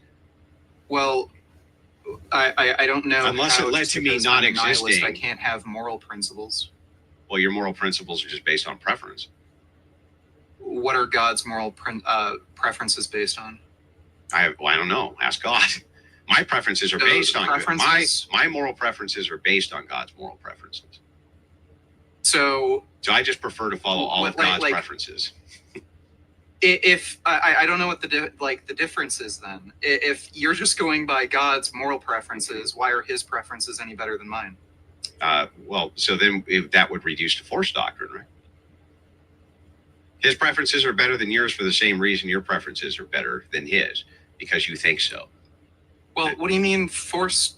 Okay, so then you can't give me any objective reasoning for why we should listen to God's moral preferences versus mine. Oh, well, no. God would tell you that himself. You have free will. You don't have to listen to God's moral preferences. You don't have to. There's no requirement for you to listen to God's moral preferences. There's none. So the only reason you adhere to God's moral preferences is because you're worried you're going to go to hell or something? No. Oh, of course not. So then why do you listen to God's moral preferences? Well, let's just say because they align with every single preference that I have. So if God were to say not align with your moral preferences, like he thought, well, that would kids should turn gay. That would be a logical impossibility. Otherwise, because God would have to align with my preferences and me with God's preferences, right? Otherwise, it would be illogical. That would create a logical loop. You're asking me, like, what would it be like if fire wasn't hot? No, how would that be a logical impossibility? It's entirely possible your preferences don't. God's nature doesn't change. So if you ask me if God's nature changed, which you're having some revealed truth that was against his nature, then that would be logically impossible. I'm not suggesting that God's nature changed. I'm just suggesting that you could find out that your preferences don't align with God's preferences. Oh, well, when that happens, I'll worry about it then. What would you do if that were the case? Like, let's say it was something significant, like something was written down wrong in the Bible, and it turns out that God's totally fine with homosexuality. Yes, I wouldn't be a Christian anymore. Okay, so you, even knowing that there is a God, and let's say you had full knowledge of this God's existence, but your moral values didn't align with him, you wouldn't follow that God? Sure. Let's just go with that. Okay. Yeah. So from a moral relativist standpoint, who cares? Like, why does it even matter?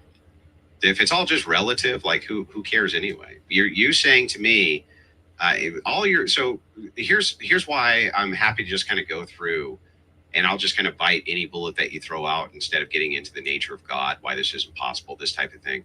Because ultimately, even if you won me over to your side, let's say you won me over with moral relativism, which is what I'm trying to get you to do, right? I don't know if I've won you over. A moral relativist. Yeah, I've won you over to my side. Got it. Why should I care about people eating proto-humans? Why? Well, I would imagine if you care about other human beings, it would logically follow that you would also care about other creatures that share. Why? Why does that doesn't logically follow? That doesn't logically follow at all. Like, that's not even a valid argument. It's not valid or sound. Well, earlier on in the debate, you admitted if there was species differentiation between the human but you're asking, species. that's from a Christian view. You're asking me, I'm asking about now I'm you.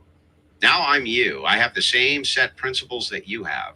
I have shrugged off the Christianity to having the same which you're trying to hold me to, right? And Well, it's like, sorry, hang on. you I didn't admit that I have the same preferences you have, bro. Well, no, you don't have the same preferences. I misspoke. Like, you have the same basic view of morality, that this is just preference based. Yeah, but if that's the case, then why should I follow your preferences? Well, I think our preferences do align somewhat, and if not, then I guess that would explain why you're okay with people killing and eating you if the cigarettes changed your DNA. So Yeah, why is that wrong though? What's wrong with that?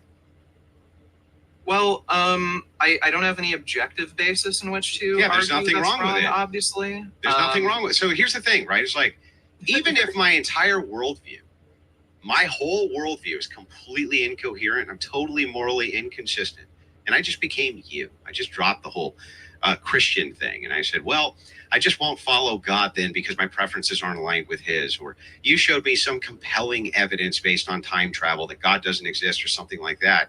Great. We got through all of that. I'm no longer a Christian. And now I have your view that there is no God and all morality is just relative. It's all relative to culture, to whatever. Why the fuck should I not eat meat if I want to? Tell me why. Well, that doesn't mean you don't have your own personal preferences. Tell me why I shouldn't eat meat if I fucking want to eat meat, if I think that all morality is culturally relative. Why shouldn't I eat meat? Tell me why. Well, like again, I can't argue You can't. that on an objective basis. No, We just make have any to agree on argument. we have to agree on some axiomatic moral principles. Why do we have to? So the thing is well, here's what you're saying. What you're saying is this. I can't. So if I say, listen, I'm now a relativist, okay? I don't know what you mean by relativist. I just believe that all morals come from people's individual preferences, and it's all relative to the culture that they're in. Well, I don't think it's necessarily relative to the. I would say just morality derives from our preferences. Yeah, got it. Morality derives from our preferences. That's the case. Do you disagree with that? If that's the case, no. Let me just agree with it. In fact, I'm willing to just I'd like to always. know your I'm opinion. willing to just always agree with this, and here's why. Because there's no reason for me to defend any worldview. There's no reason for me to defend anything which is illogical. There's no reason for me to defend any of my beliefs. If they're all just preferences, they're correct. They're all correct.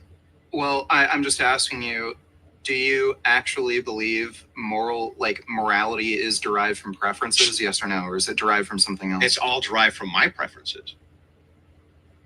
And only mine. Is that what you actually believe? Yeah. If it's derived from your preferences. But it's also my then why would you preference bother that I can following lie. God? It's also my preference that I can lie. And it's my preference that you should take that lie as the truth. Because I'm the arbiter of all morality. I like to understand your actual opinion so I can maybe argue against But it. I'm giving you my. But here's the thing I don't understand. If it is the case that all of my morality just reduces to preference, why does it even matter if I'm wrong? Well, nothing matters. Right? Nothing matters. Including me eating meat. Well, yes, but to you it might matter. To other people it might matter. Because of their that's the preferences? existential. I don't give a shit because about their there's preferences. I care about my preferences. And okay, you care about but yours. I'm asking you a genuine question. And Do I'm you or answering do you it. not Listen, believe- I'm answering it. I believe in a standard of set morality, which is based on God and based on God's commandments to man. But here's the thing. I'm so good Right, faith. but I'm so is that good derived from his own preferences, or is that derived from something else? Well, this is the all-powerful creator of the universe. So yeah, I would say that all the morality is derived from God's preferences, sure. But the thing is like, is that what you actually believe, or are you just kind of hand waving this away and dismissing it? no, I think it's fine. What I'm saying to you is this, very simply. Even if I do believe that, yes, just to be as good faith as possible. Yes, okay, I'll concede that all of morality comes from God's preferences, if that's what if it's because you want to make an objective versus subjective analysis here, and we can get into that. But what I'm saying to you is this, very simply. if it is the case that I'm wrong, I'm so good faith that I'm willing to acknowledge that I even could be. Okay. But if I wasn't, that nothing matters, because that's what you just said. Nothing matters. And so if nothing matters, why do you give a shit if I'm even wrong? Because I have my own preferences. Right. And so and your preference is that I follow your preferences, right? Sure. Yeah. And that's my preference, that you follow my preferences as well, which means I want you to start eating meat. And there's not a damn thing you can say from your moral view for why I shouldn't want you to, or why it's wrong for me to want you to, or why it's wrong for me to want everybody to, or why it's wrong for the cat to not want to be eaten, because it's all just my preference. Well, if we can agree to certain axiomatic values like logical consistency mattering, certain traits mattering, like sentience. Those things don't matter. Why do they matter? Well, if we can agree that we both have those preferences, then we can come to some sort of. Tell me why logical consistency matters. Why? Well, it doesn't. It doesn't. But if we both, it doesn't matter. If it's important to us, then we can enforce moral values and create a society or a system that we based that on we want to see and based on consensus of axioms. And if the consensus of axioms is that we eat meat, from your view, there's nothing wrong with that, right? Well, no, from my view, there would be something wrong with it because it goes against my preferences. So only people who have your agreed upon axioms, right? They have a shared preference base with you. And so they end up with a consensus with you. But from what basis can you say that they're wrong, except that you just prefer that they're wrong? You can't. Well, there's no objective basis when we're talking about normative values. Yeah. So if that is the case, I don't actually even know why you care if people eat meat. I don't even know why you give a shit. Because I don't like seeing animals harmed. That's why does that matter? I just don't like. I can't reduce it to anything further. Like, I just don't like seeing animals harmed. No. Like this kitty. Who would want to see this little kitty get harmed? He's a nice kitty. Yeah, but his name is Gum Gum. If a psychopath ran in and just cut his head off, he's not actually doing anything wrong, right? I actually doing anything immoral. Well, no, he's doing something against your preferences, and you just consider everything against your preferences wrong, right? Yeah. And so ultimately, isn't everything which goes against your preferences wrong? Well, like somebody might like pineapple on pizza. So the thing I don't is, like pineapple on pizza, but I don't care if somebody likes pineapple on pizza. Why you say that God's preferences, that aligning with God's preferences, is perhaps silly or subjective or something like this.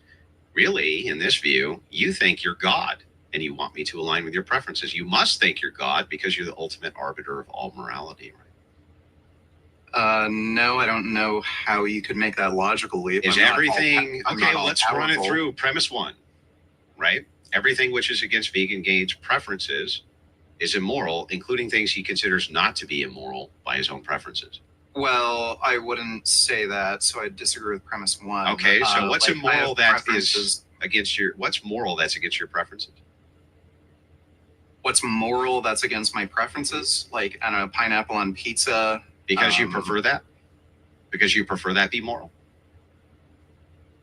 I just don't see an issue with it. Yeah, If so somebody that you else prefer wants it. to consume So pineapple you on prefer pizza. that that's moral, right? That what makes it moral is that you prefer that it's moral. Yes. Okay, so then all morality, which is good or bad, comes from you. Okay. I don't know how the system is any different than saying I just follow somebody else's preferences. That's fine. I'm just saying that in your system, you have to admit that you're God. I'm not saying that you have an. What do you mean by God? I'm not saying you have an attribute of being all powerful, or being omniscient, or any of those things. However, you are the ultimate arbiter of morality, like I just said. Who else? If it's not you, who is it? It's just a strange characterization. No, it's not a strange I don't know characterization. how- If somebody else's preferences are better than yours, would you align with them? Yeah, if Then you're the ultimate if arbiter of they what's could- moral. if they could show me that some of my preferences leaded to outcomes that I don't want to see, so like I don't know, what do I do? Like if they could prove to me that like, allowing internet pornography is gonna collapse civilization and kill everyone or something, then yeah, I changed my stance on some things. Then Like, you're I the would probably ultimate. ban pornography. Then you're the ultimate arbiter of all things which are moral. And then so therefore everybody who aligns their preferences with yours would be acting morally, correct? Yes. Okay, that's the same thing with God. That's the same thing with God. Same thing with God, bro. you literally just said if your preferences didn't align with God, you would reject God's preferences. For the purpose of the hypothetical, in order for us to get into the epistemology Okay, well, and ontology. I was asking what your actual opinion is. Yeah, so my actual opinion is that you are not to defy God. My preferences will always be in line with God because truth is written on your heart. And God gives you divine revelation. At least I believe God gives you divine revelation. And that just as you say, that only people can act morally if it's within the confines of your preferences, God says the same thing. People can only act morally if it's within the confines of his preferences. That's how I know what's right and wrong. Wait, so you're saying everyone is acting morally when it's in the confines of their preference because